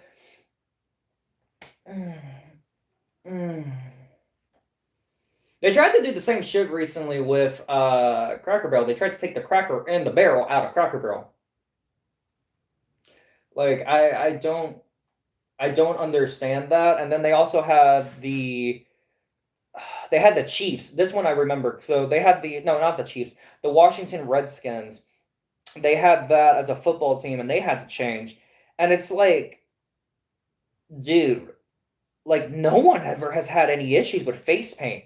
Like, you go to sporting events to have face paint on, but because, like, the face paint had red and black, which, you know, could be indicative of Native American tribes or whatever, they're like, oh my god, it's so racist. And it's like, I didn't see any Native Americans having any issues. Like, I really want to talk to the people who really feel that, like, diversity means we have to kill it and then force it into places where it wasn't there prior. Like, why can't we just keep what we have and also have new shit too? Novel concept. I know, crazy, right? But no, we don't get that. We don't get to have our Black Panthers. We don't get to have our Aunt Jemima. We don't get to have our Washington Redskins. Instead, we get the Washington Champions. We get Pearl Milling Company. And we get Black Panther dying the same way that his actor died. Like, I don't get that. That's just, no, it's just bullshit. It sucks. It's trash. It's gross. Bring my Aunt Jemima back. This is disgusting. I don't like looking at Pearl Milling Company. That's just gross. I don't like that.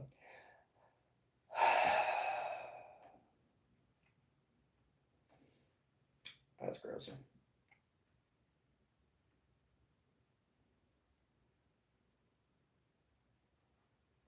God, man.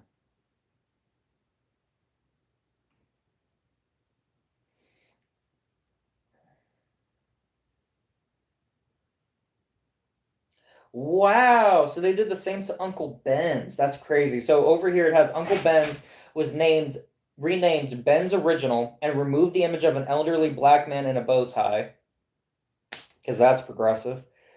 Mrs. Butterworth's plans were announced to rebrand the syrup brand and change its packaging and marketing. Doesn't seem like they went through with it.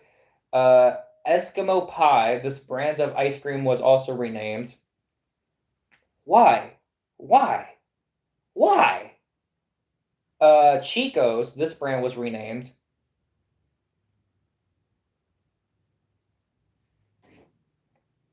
Chico's just means boys in Spanish. Why do you need to change that? That doesn't make any sense. Why would you rename you? Okay. Redskins, this candy was renamed. Okay, so it's again like the Washington shit. Okay, well, I could probably. Okay, so this is in Spanish. I know how to pronounce it in Spanish, but YouTube, and again, like, the last word isn't like the bad word that's in America. This is just literally how it translates to black in Spanish. So I need to be let me show him this. So, beso de, and that just means black. That like the color, not like, you know, people. So, beso de black. This brand was renamed. I'm gonna be honest. Like anyone who has an issue with the Spanish pronunciation of black, like I don't know really what to say because it is spelled differently. They do sound very similar, so I can kind of understand it. I guess that one maybe. Gypsy sauce, bro. Come on, man. Now we just can't have fun. That's some bullshit. That's why gypsy sauce? What's wrong? Wait, the gypsies become controversial now too?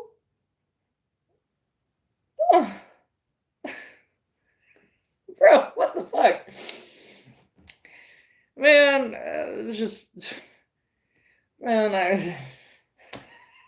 what? Bro, that shit sounds kind of hard too. Gypsy sauce. Okay, can you pass me some fucking gypsy sauce? Like, I don't know. It sounds cool. Like Eskimo pie. Can you pass me the Eskimo pie? Like, why? I don't know. I love how we started talking about comic books and shit, then went to the MCU, and somehow that turned into maple syrup. It's great. Oh,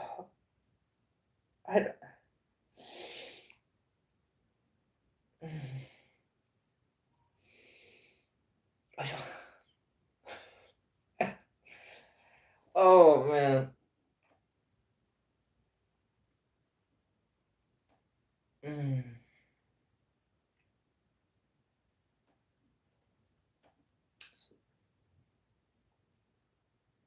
Why would Chico's need to be replaced? I had to figure that out. Why did we lose Chico's? Why did Chico's have to change their name? I'm sorry. I know I'll get back to comics. I was like, I just have to figure out why the fuck did Chico's have to change their name. The confectionery brand Chico changed its name because it was deemed by parent company Nestle to have racial overtones and was considered out of step with modern values, particularly in the wake of discussions about racism following the George Floyd protest. The change was made to avoid marginalizing any community groups. The name was changed to Cheekies in November 2020. Cheekies sounds gross. That sounds nasty. I'm sorry.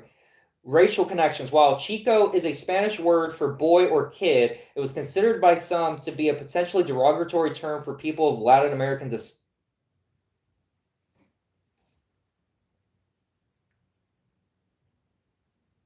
What? Hold the fuck up. Wait, what? Racial connections. While Chico is a Spanish word for boy or kid, it was considered by some to be potential. I'm so what? I can't even read. Okay, my illiteracy is kicking in because I can't even read. Like what? I'm sorry. What racial connotation? What? It means boy. It means kid. Who's getting offended by that? What? What? That doesn't even make any sense. Racial connections. While Chico is a Spanish word for boy or kid, it was considered by some to be a potentially derogatory term for people of Latin American descent. How? Who the fuck was getting offended? Boy, kid. Who the fuck was losing their fucking lunch over this? Like, who was like, damn, you call me boy? You call me kid? Oh, damn, I don't think I can live with myself after that. It's a boy and kid, bro. It's not that serious, man. Like, I can understand the one that had, the Spanish word for black in it. Because, if you don't know that word in Spanish genuinely just means the color black, from an outside perspective, you could look at it and be like, is that the Spanish word for the N-word? Like, yeah, you could kind of look at it and be like, all right, maybe that we should change. Because from a glance, you would think it's probably the same thing. So I could get that. Dude, the word means boy and kid. Like, who the fuck's going around using that as a derogatory term? Like, hey, kid. Well, I'm 20 something, but hey, boy. I'm actually kind of offended that you called me that. Like, why? Why is that an issue? Like, Like, what? Modern values. Modern values. The company stated that the name change was necessary to ensure its product didn't marginalize our friends, neighbors, and colleagues.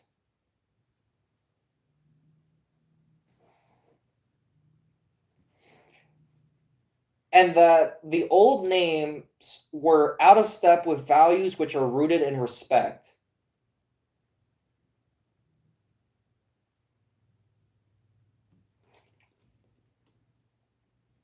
I'm sorry, what? Modern values. The company stated the name change was necessary to ensure its products didn't marginalize our friends, neighbors, and colleagues, and that the old names were, quote unquote, out of step with values which are rooted in respect.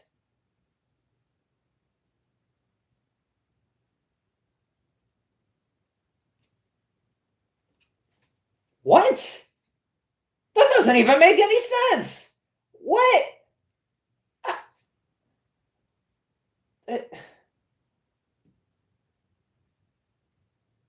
With our values and respect, marginalize our friends and call.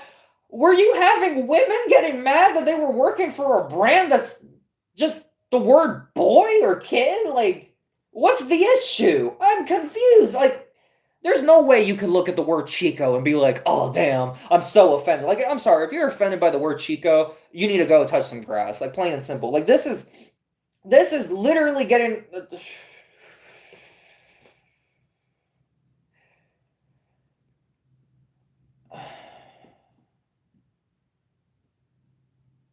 And so they changed their name to Cheekies.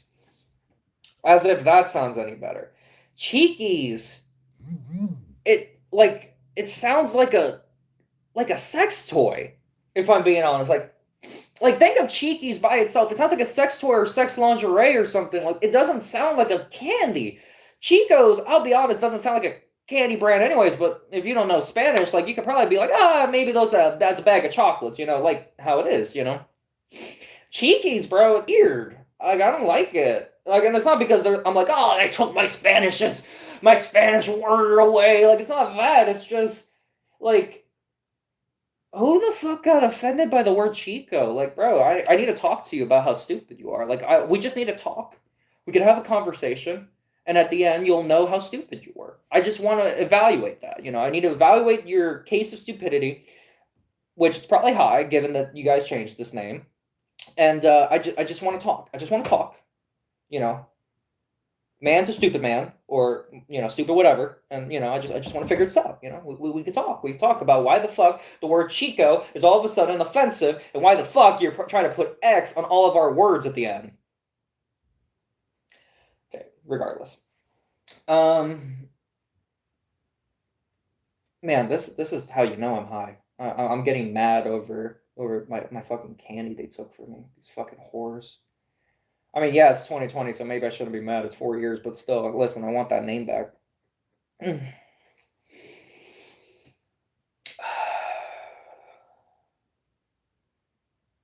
Crazy shit. But yeah, so needless to say, this whole we're doing this for black people and brown people and yellow people. We're doing this for inclusivity or whatever, and you're taking all of our people out, and it's like, bro, y'all are so racist, and you're like pretending that you're not. Like, look, I'm never like, here's my thing. So I'm very, much in the mindset that, like, hey, if you're gonna have a character recasted, right? Like, if you go in, let's say like a movie, right? So Fantastic Four, right? Fantastic Four 2015, that's a good example. They race swapped a character from white to black. And then in Fantastic Four 2025, they race swapped a character from white to Hispanic. And here's my thing. I have no problem with a race swap most of the time. I'll be honest, there's some characters that, regardless of whatever skin color I am, I just want those characters to stay the same color. Like, I want Black Panther to be black. I want Spider-Man, Peter Parker, to be white. And before anyone has an issue with that, it's because, listen, man, you can make a bunch of other characters that are minority color. Like, I'd rather have an original. I don't want to just put my skin color as a skin suit onto a character and call it a day. That's not fun to me. That's not fun. I want, like, if I'm gonna have a diverse character, have them come out and just be who they are from the start, and I don't care. But if you're going to go and take some white characters and convert them, I'm not interested. Like, I'm not.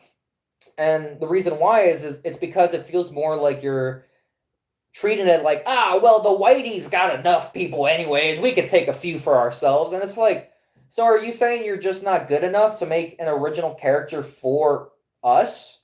Is that what you're saying? Like, you can't make an original character for us. You have to literally leash off of someone else's work. And, like, I'm not saying you can't make, like, an alternate reality version. Miles Morales works perfectly.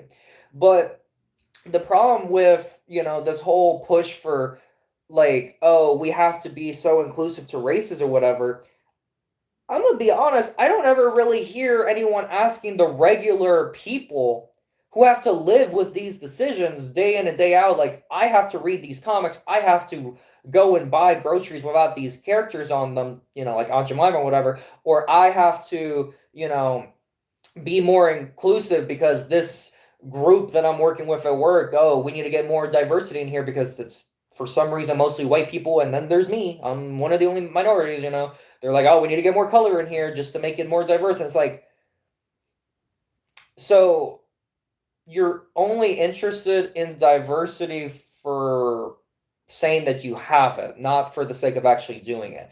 And that's what sucks with modern comics or Marvel, like modern media or modern anything. It's just that they want to put diversity into anything, whether it's race, sex, gender, or sexuality, just because they can say that they did it on a checklist. And that shit fucking sucks because I'm not a fucking number on a spreadsheet, but that's how they look at it. They look at it and say, hey, the Hispanic community is a real big part of, I don't know, let's say the movie industry, ticket sales. Why not? Hey, the Hispanic community is very big, what if we decided to change Iron Man and make him Juani Stark, what if we make him Juani Stark, in the next one, they'll have similar facial hair so it could work, we could do the Pedro Pascal effect, we can get someone like that and make him Tony Stark. I don't want that. I don't want, someone who is a person of color coming in and just being Tony Stark just because, you wanted to do that to check off a list. I want you to say, we found the best actor for the role, right? And I still want Tony Stark to be white. Because if you want a black Iron Man, we have that. And that's Rhodey. That's War Machine. And before people say, oh, so he's delegated to always being a sidekick. No, he isn't. If anyone with any monochrome of, just basic research could look up, War Machine is not treated as a sidekick in the comics. He's treated like that definitely in the movies, I'll admit that. But he's not treated like that in the comics. In the comics, he's his own thing. And even at one point, he replaces Tony Stark and his Iron Man for a really well-established time. And I loved those books that he was Iron Man in. He was fucking great. That man did not give a fuck. I would have loved to have seen a film where War Machine takes up the mantle. Just like how he did in the comics. We never got that for some reason. Instead, we got Ironheart.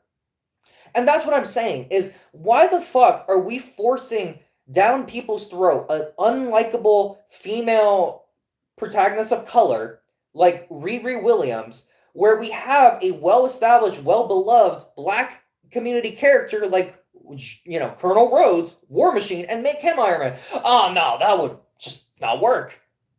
But we could do the same thing for Captain America, even though that works way less. And I'm not saying a black man can't be Captain America. I'm saying that in the movies it should have been Bucky first because they just built up to it more. I did a whole video where I literally was talking about how Falcon has lost most of his fights in the MCU up until, like, his movie, really. Like, most of his fights he lost. So, like, they just really didn't hype him up. So, I don't know. There's so many errors and mistakes, and it feels like it's just a bunch of out-of-touch people, regardless of color, that just look at a demographic, they look at a graph and say, this is clearly what they want. This is clearly what those people of color want. And that's how they address, people of color. They'll be like, those people of color. Whether it's, Black, Asian, Hispanic, or mixed, or whatever, whatever. They'll be like, those people want this. And it's like, no, no, we don't. Like, did you ever do any like focus testing to see if that's what the general populace would want? Because no, that's not what I wanted. And I had to. The reason why I'm bringing all this up is because I had to suffer reading Marvel comics through the 2010s, which I'm going to be honest was probably the worst time to ever read Marvel comics that I've ever experienced in my life. That shit, there would be times where I would rip my comics after reading them, and I had to stop having my comics on a pull list because I had to wait for reviews. Because I was getting sick and tired of how they were treating everything. Like, oh, we want a gay character? Great. I want those gay characters too. So let's see what we got. All right, we have gay, we have trans, we have lesbian. What gay character or trans or lesbian character did you want to introduce? No, we don't have the creativity to make our own. So instead, we're gonna take a well-established straight person, and you just never knew that they were gay. And sure, that could work from time to time, but that became a trope in Marvel that they started to abuse at some points, and it was getting a little bit ridiculous where every male character it felt like was just secretly deep down bi. And that bi or gay, and that just kind of is like, did you write a good story about it though? Because I'm gonna be honest, the first one that I remember this starting with was Iceman. They just kind of like read his mind and said, "Oh, Iceman, you've been always gay deep down. You just never told anyone." And then he was just gay going forward. And it's like, did you write any good stories with that afterwards? No, you didn't. But with someone like Wiccan and Hulkling, two, gay male characters who are, the combination of, in terms of Hulkling is a Kree and a Skrull, so two alien factions, they're mixed together. You have Hulkling and Wiccan, which Wiccan is the son of the Scarlet Witch. You have them in a homosexual relationship, and their relationship's cool. They're powerful as fuck, a little bit too overpowered, but like they're cool, they're chill. Julie Power from the Power Pack, she's a lesbian character, and hey, whatever, like that works, and it makes sense. I mean, the girl literally flies on rainbows. Like, I don't know. I don't know who was not expecting her to not be at least bi. She flies around as rainbows, But to kind of just take the easy way out and just say, oh, well, this character's always been gay. You just never knew it. And it's like, I don't like that.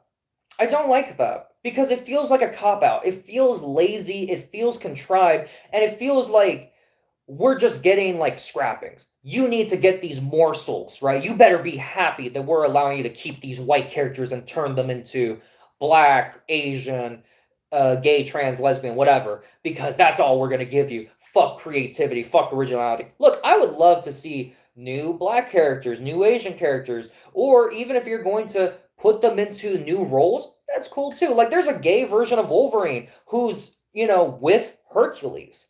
But that's in a different reality, and dude, that is like, like the artist on that book,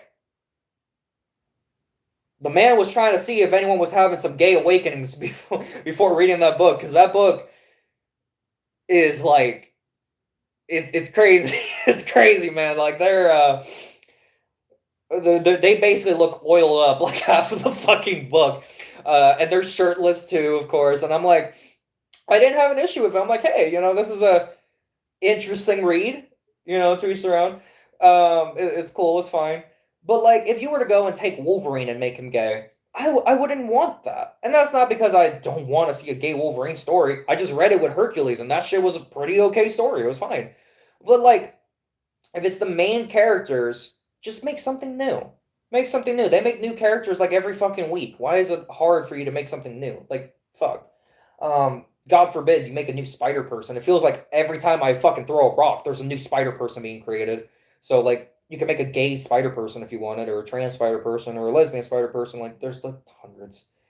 So, yeah, like, I don't want to see these characters just be converted, because you're like, oh, well, our minorities, they really need to, have something to satiate them. And it's like, no. I fuck with a straight white character like Spider-Man. I fuck with him just fine. I fuck with him just fine. But if you come in and you give me a good story with Wiccan, a gay white character, I can fuck with him too. I could be like, hey, that's pretty cool. Julie Power from the Power Pack. I think she's a really cool character. I can fuck with her. She's, lesbian chick. She's a cool character. I can fuck with it. Fucking Amadeus Cho's Hulk. Hit or miss, but I can fuck with some of his stories. It's kind of funny. So you can make it work, but the issue that a lot of this comes from is like they'll replace you. And that's why like most of the race swaps of characters just never really worked. Like, for instance, Riri Williams, the reason why a lot of people hate her in comics, Riri Williams being the replacement for Iron Man, the reason why a lot of people hate her is because Riri Williams showed up in the comics when Iron Man was essentially dead. Like, Iron Man died. And when Iron Man was killed, not killed, but his... Okay, so he was technically, like, beat into a coma by Captain Marvel, but he was essentially dead, so his consciousness was basically already into an AI, and then the AI was the mentor for Riri Williams. It kind of went on being Iron Man for a little bit. It was a thing. Comic book logic, whatever. But what they did with Iron Man was instead of having him actually alive to mentor, Riri, instead what they do is they just have her take up the mantle and just be as smart as him from the start. She reverse engineers his armor with like very little hassle. She's just a genius. And she just more or less takes over the role while he's dead. And no one wanted to see that because no one wants to see some random new character, some random Joe Schmo come out of nowhere and just be the new version of Iron Man. Because the way that they made Riri is that they didn't make her as her own character like Colonel Rhodes, War Machine, is in the comics. They didn't make her like that where she's her own character with her own drive, with her own goals and everything. Like, yeah, she has those, but she's not like to the degree of War Machine. She's not well written is my point. And so because of that, she comes in out of nowhere and she literally checks off the boxes that are opposite to Iron Man. She's young, he's older. She's a woman, he's a man. She's black, he's white. Like, that's really what it was. It was just a checkbox, and it didn't feel organic. It just felt like it came out of nowhere, more or less. And she just kind of replaced him for a time, and it didn't work. Then you had, X-23 replacing Wolverine. That one made, some sense. It was built up for a while, but even that got some hate. Then you had Kamala Khan, Miss Marvel. You had her. And I think she was done really well, and I'll explain why. Miles Morales, I think he was done really well. I'll explain why. But Riri was not done well in the slightest. She replaced Iron Man, and that was it. Amadeus Cho, he replaced the Hulk, and he became the Asian Hulk. And so keep in mind, we have now white Iron Man gone, replaced by black Iron Man. We have, Asian Hulk replacing white Hulk. You're seeing where we're going. We're replacing them for just replacement's sake. So Amadeus Cho, he replaces Hulk because Hulk... What the fuck was it? Like, he absorbed too much gamma at the bottom of the ocean? And so Amadeus Cho's like, I'll absorb the gamma from you. And something that's never been able to work in the history of the Hulk, where the Hulk, expels his gamma radiation and then he's not the Hulk anymore. Somehow that works now, and Amadeus Cho becomes the Hulk for like 3 years, and he's basically like this cool and tabular and surfer bro kind of Hulk. And listen, I'm all for it. I'm all for that kind of, unique take on the Hulk.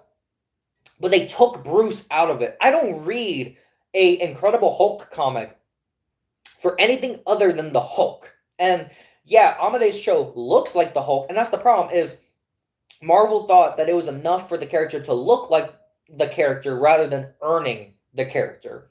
Amadeus Cho, sure, has a relationship with Hulk, but he has more of a deeper-rooted relationship, I'd argue, with Hercules. So I would have expected Amadeus Cho to get more of an Olympian upgrade, more so than a Hulk upgrade. And so, you replace Hulk with Amadeus. Stories weren't as good, let's face it. And then you have, Falcon replacing Captain America, which was deemed the most controversial one. I'm gonna be honest, it kind of worked for me. I've always loved Falcon's outfit as Captain America. I think it's pretty banger. I've always thought the idea of him flying and then like using his strength from his wings to throw the shield could be kind of cool in comics. When you see it in a movie, not so much. But if they would have just given him the super soldier serum, I would have liked him more. But you know, in the comics, he was okay to me. He was all right. Lady Thor, I'll be honest, was the best change. I fucking loved Lady Thor. She was really cool. She was really the only one that I felt like was done well with replacing the character because you still kept Thor around. And that's the thing, is a lot of these race swaps or gay swaps or whatever, they involve taking the character as you know it, chucking it in the trash, and then saying, here's this new diverse version. And the only time that I feel like it worked was Peter Parker with Miles Morales and Kamala Khan with Captain Marvel. And I know some people will probably say, like, oh, Miss Marvel probably didn't work because this and that. Kamala Khan doesn't work because of this and that. And it's like, no, I feel like she works enough. Like, people know her name, for better or for worse. Like, people know her name more than Riri Williams. People know her name more than Amadeus Cho. So clearly she's doing something. Clearly, even if it's a little bit of a push for popularity, she's still popular enough for some people to recognize her. And I think her stories, you know, more or less, more often than not, were well told, especially when it was done by her original writer. Miles Morales, I feel like he worked very well because Miles Morales came from a different dimension. He came from the Ultimate Comics universe. So Ultimate Spider-Man died fighting the Sinister Six after like 200 issues of being around. He passed away. He had a heroic sacrifice. And the reason why Miles Morales works is because he is from that dimension. He's from the Ultimate Universe. He's not from the mainline comics. And so he's already part of a different universe. And I've already talked about how you can have characters from a different universe do different things. I just don't want it to impact mainline. Miles was loved enough from the comics that he was in that he was eventually inserted into the mainline universe through through Secret Wars. Essentially, short version, Miles Morales befriended a reality warper by giving him a hamburger, and the reality warper said, bet, I'm bringing you over to the Marvel Universe. And he's like, cool, bet. So that was cool. You know, that was cool. Miles Morales, I feel like it's great. There's enough about him now to where he feels like his own character. Because at first, if you read Ultimate Spider-Man back in the day, he really did just read like Black Peter Parker. And I think that was the point, was that they were trying to get ahead of all the naysayers and be like, oh yeah, here's how you think he's going to act, but here's how he turns into. Is Miles Morales in modern day? Bro, anyone who tells me Miles Morales ain't got that shit, Miles Morales is so fucking cool, man. I fucking love Miles. And he's got a fucking electric lightsaber now, bro. Oh my god. Because I gotta show this. So, Miles Morales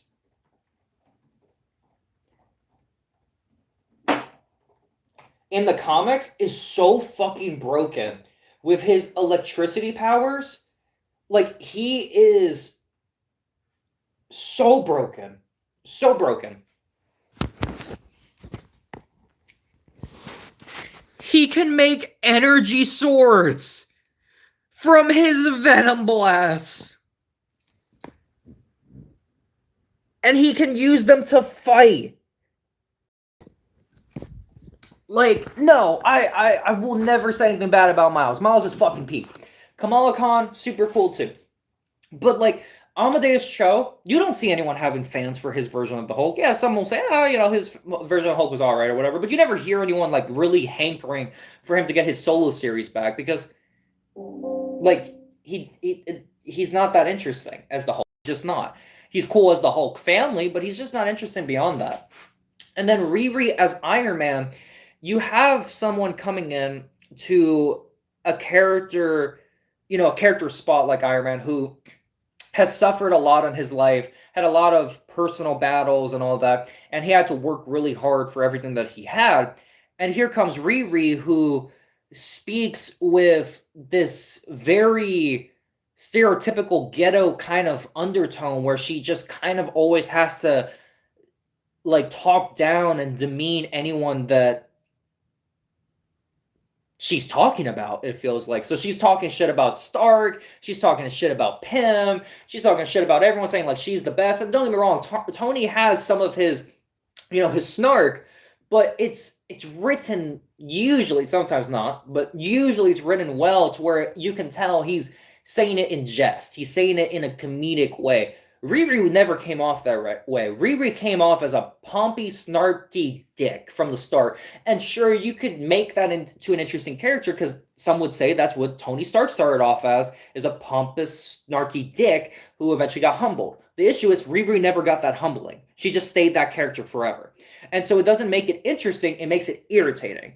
And so when you have Amadeus Cho, who is just not interesting, you have Riri Williams, who is just annoying, and then you have fucking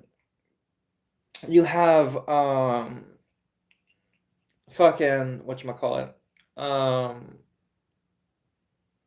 Iceman just being outed as gay because someone read his mind. When you have situations like this, that the audience that you're writing for is not going to be super happy about, you can make them work. You can. Iceman being gay, cool. That show me, because he has a crush on Angel. Okay, cool. Angel Warren, like, I'm gonna be honest, there's fans for Angel just like there's fans for anyone in the X-Men. Try it out. See where a relationship between him and Angel could go. See where it goes. But they never really do anything interesting with Iceman being gay. And they never really do anything other than preach about how great it is to be gay.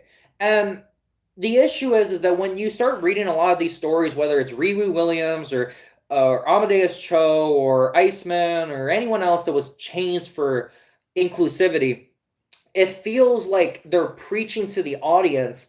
And when you're preaching to the audience about whatever topic you're talking about, it comes off as, well, preaching.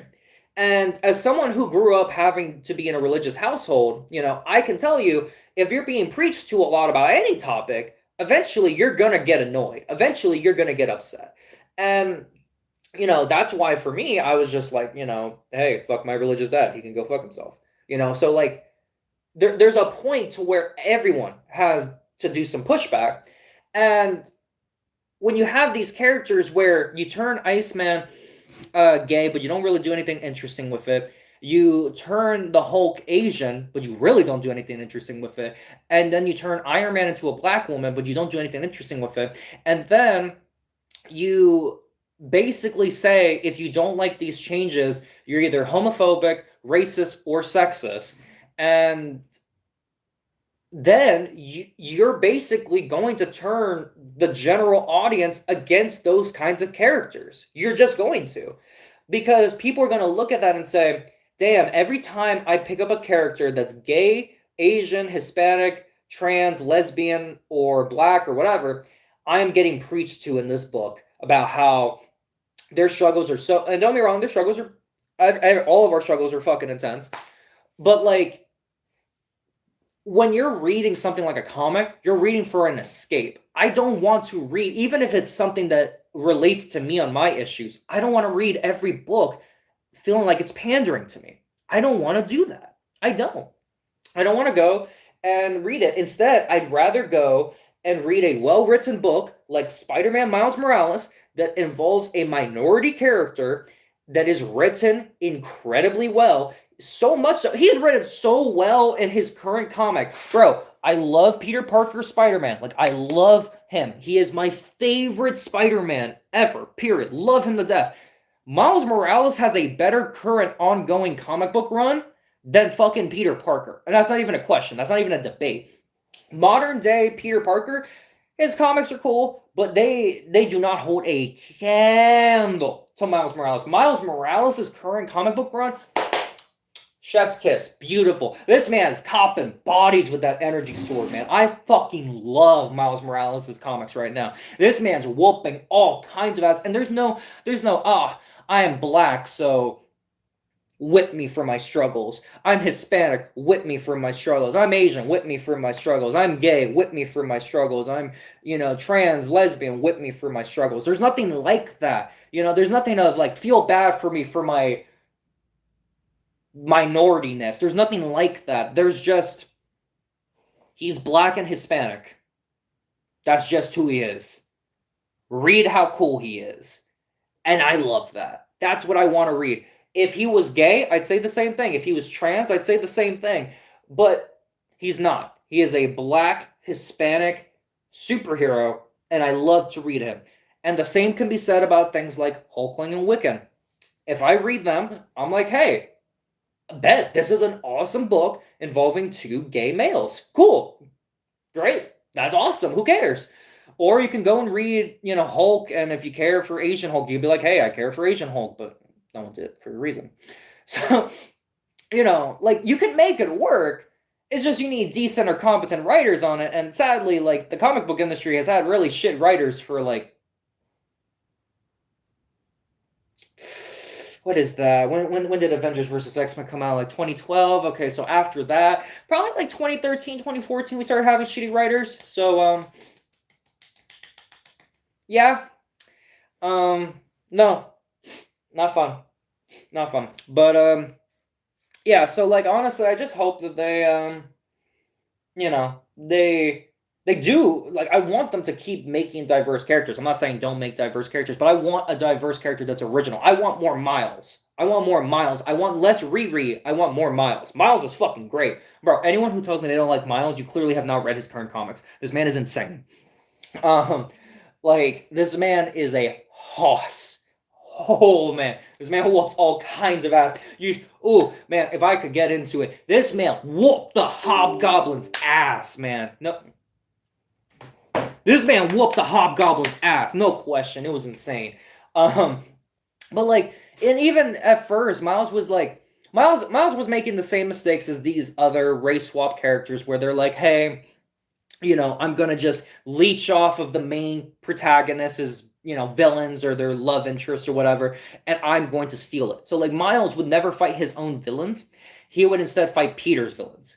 And Miles would never have his own girlfriend. Instead, he would have Peter's girlfriends. Case in point, he started showing interest in, Gwen for a short time. And then the Spider-Verse films, blew that up. So, Miles was always, at first, taking from Peter. And, I get it. But I like that we're at a point now where if Miles does take from Spider-Man, from Peter, if Miles Morales Spider-Man takes from Peter Parker Spider-Man, he's going to take the B-list villains and then he's going to try and make his own original A-listers. For instance, Miles Morales has a villain who, I can't remember his name for the life of me right now. But this dude, this dude was a menace. He showed up. He was this pale white dude, pale,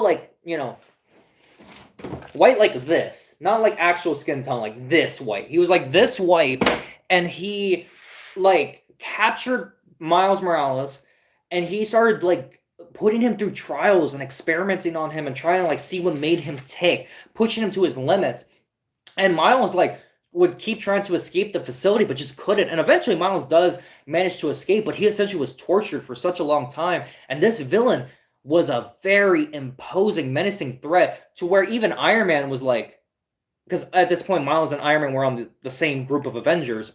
And Iron Man's wait, so this dude did all this shit to you? And Miles was yeah, bro, it kind of fucked me up. And Iron Man's all right. Okay. Bet. Stay right here. Daddy's about to go to work. Pump up some AC/DC. This man went through this man's entire fucking facility. He still kept trying to use all his traps on Iron Man. Iron Man said, nah, man, these traps, they can fuck me up a little bit, but I'm fucking Iron Man. Fucked this dude up so bad. I was don't you ever come next to Miles again, motherfucker. But it's shit like that. It's such an interesting villain that even if I don't remember his name, I remember what the fuck he did to the hero.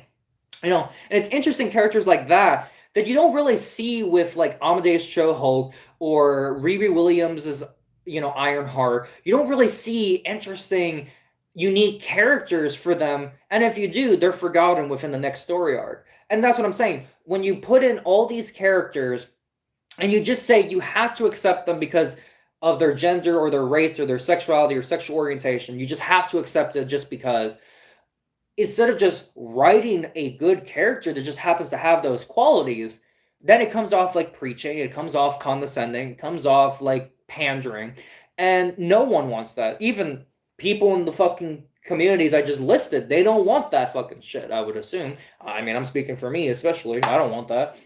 You know, so no one fucking wants that. Instead, I just want you to write a good character. Like, if I want a Hispanic Spider-Man, for instance, I'll go read Miles. Not Miles. Well, I mean, Miles is, yeah, he is Hispanic. I'll read Miles Morales, or I'll read Miguel O'Hara. Spider-Man 2099. I can read those. I can. If I want an Asian Spider-Man, I can go and read Penny Parker, the few stories she does have. I can read that. If I want to read a female Spider-Man, I can go read that. But if I want my mainline continuity, then don't fuck with that. Leave me with my Peter, but if you're going to have someone else in his ballpark, then have them be, separate characters. They can even be separate from him. I don't care. No one needs to be a sidekick. No one else has to be his Robin. Miles definitely is not his Robin. Miles is his own motherfucker. Miles is Nightwing. That's who Miles is right now. Miles is fucking Nightwing.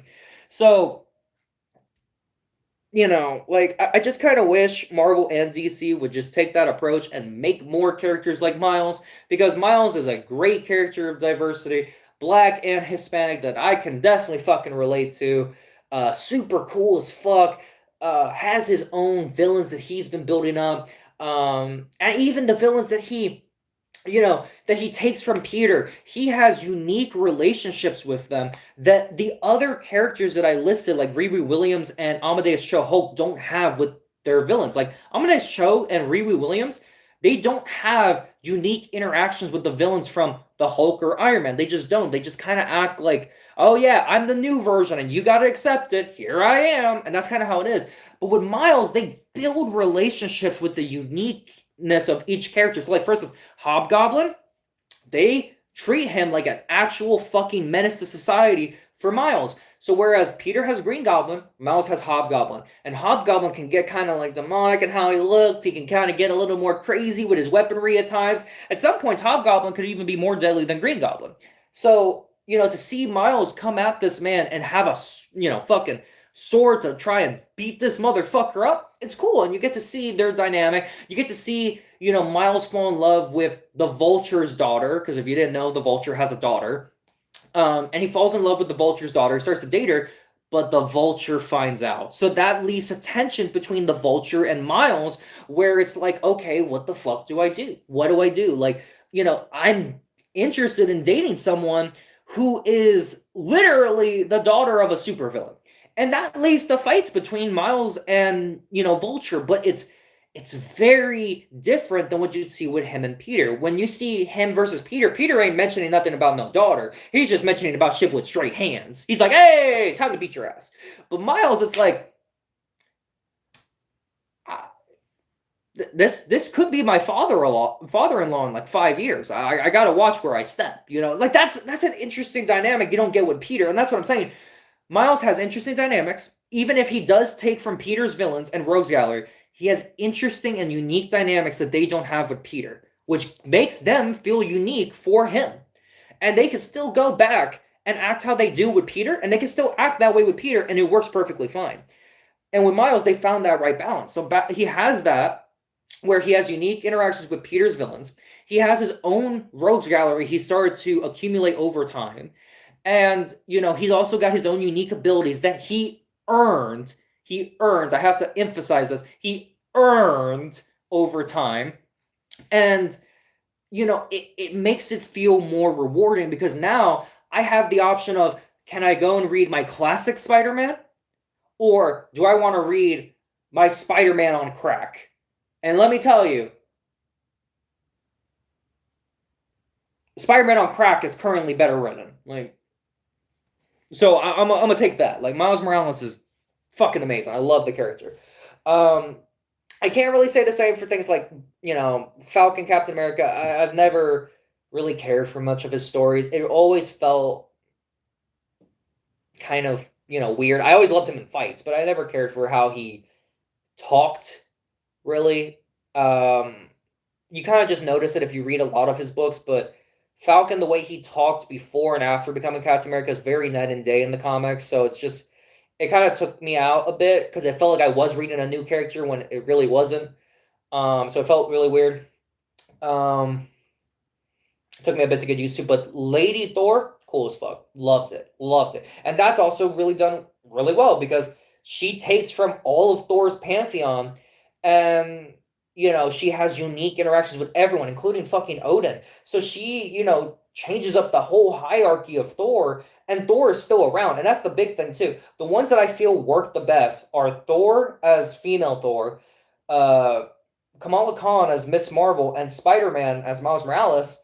I feel like those work the best because in each instance, the original hero is still nearby doing some cool banger shit. They may not be doing the original cool banger shit they were doing, but they're still there. And that's something I like. But with Amadeus Cho and Riri, they're like, nah, to the Shadow Realm you go, Banner, bam. To the Shadow Realm you go, Iron, bam. Fuck that, But yeah, hopefully they make more interesting characters that are cool, diverse, and doesn't feel like they're pandering.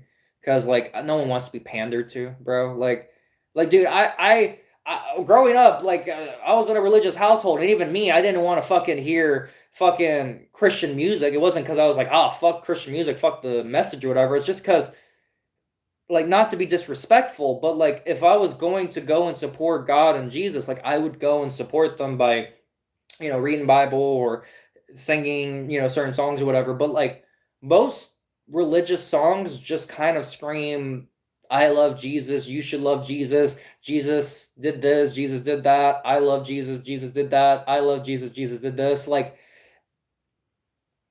it kind of comes off as pandering, rather than the few religious songs that I still do listen to that, they talk about a broader message than just Jesus was here, Jesus did this, and one day Jesus will see us. That's how most songs feel, so that feels like pandering. And that's how I felt when reading these comics that were literally made for people like me, to say hey, we hear you loud and clear, we hear you want diversity, so here you go. And it's you're saying this is for me, but this feels like this is written by committee. This doesn't feel like it's written by a writer with passion. It feels like it's written by someone who wants to preach to me. And I don't want that. I want an escape. So when I go into a comic and I feel like I'm being preached to, even if I'm the target demographic for any of it, it's not something I care for. If I cared for it, I'd be listening to all the Christian music that was going, Jesus loves me and Jesus I know. Look, I love, some Christian music, but a lot of them sound the same. So again, it feels like pandering. Case in point, this. So, again, not dissing anyone who listens to Christian music. I'm not saying that. And even me, I still listen to about 5 or 6 songs, but a lot of it sounds the same. Sounds pandering and preachy and whatever. And that's what these books were. So don't like both. But yeah, thank you for hearing me rant.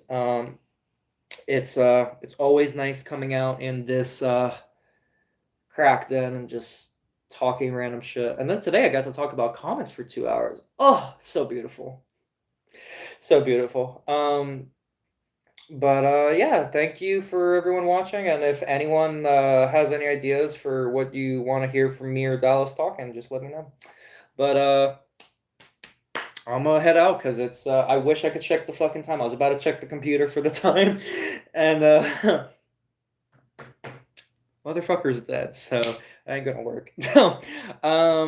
But either way, I think it's 2 a.m, so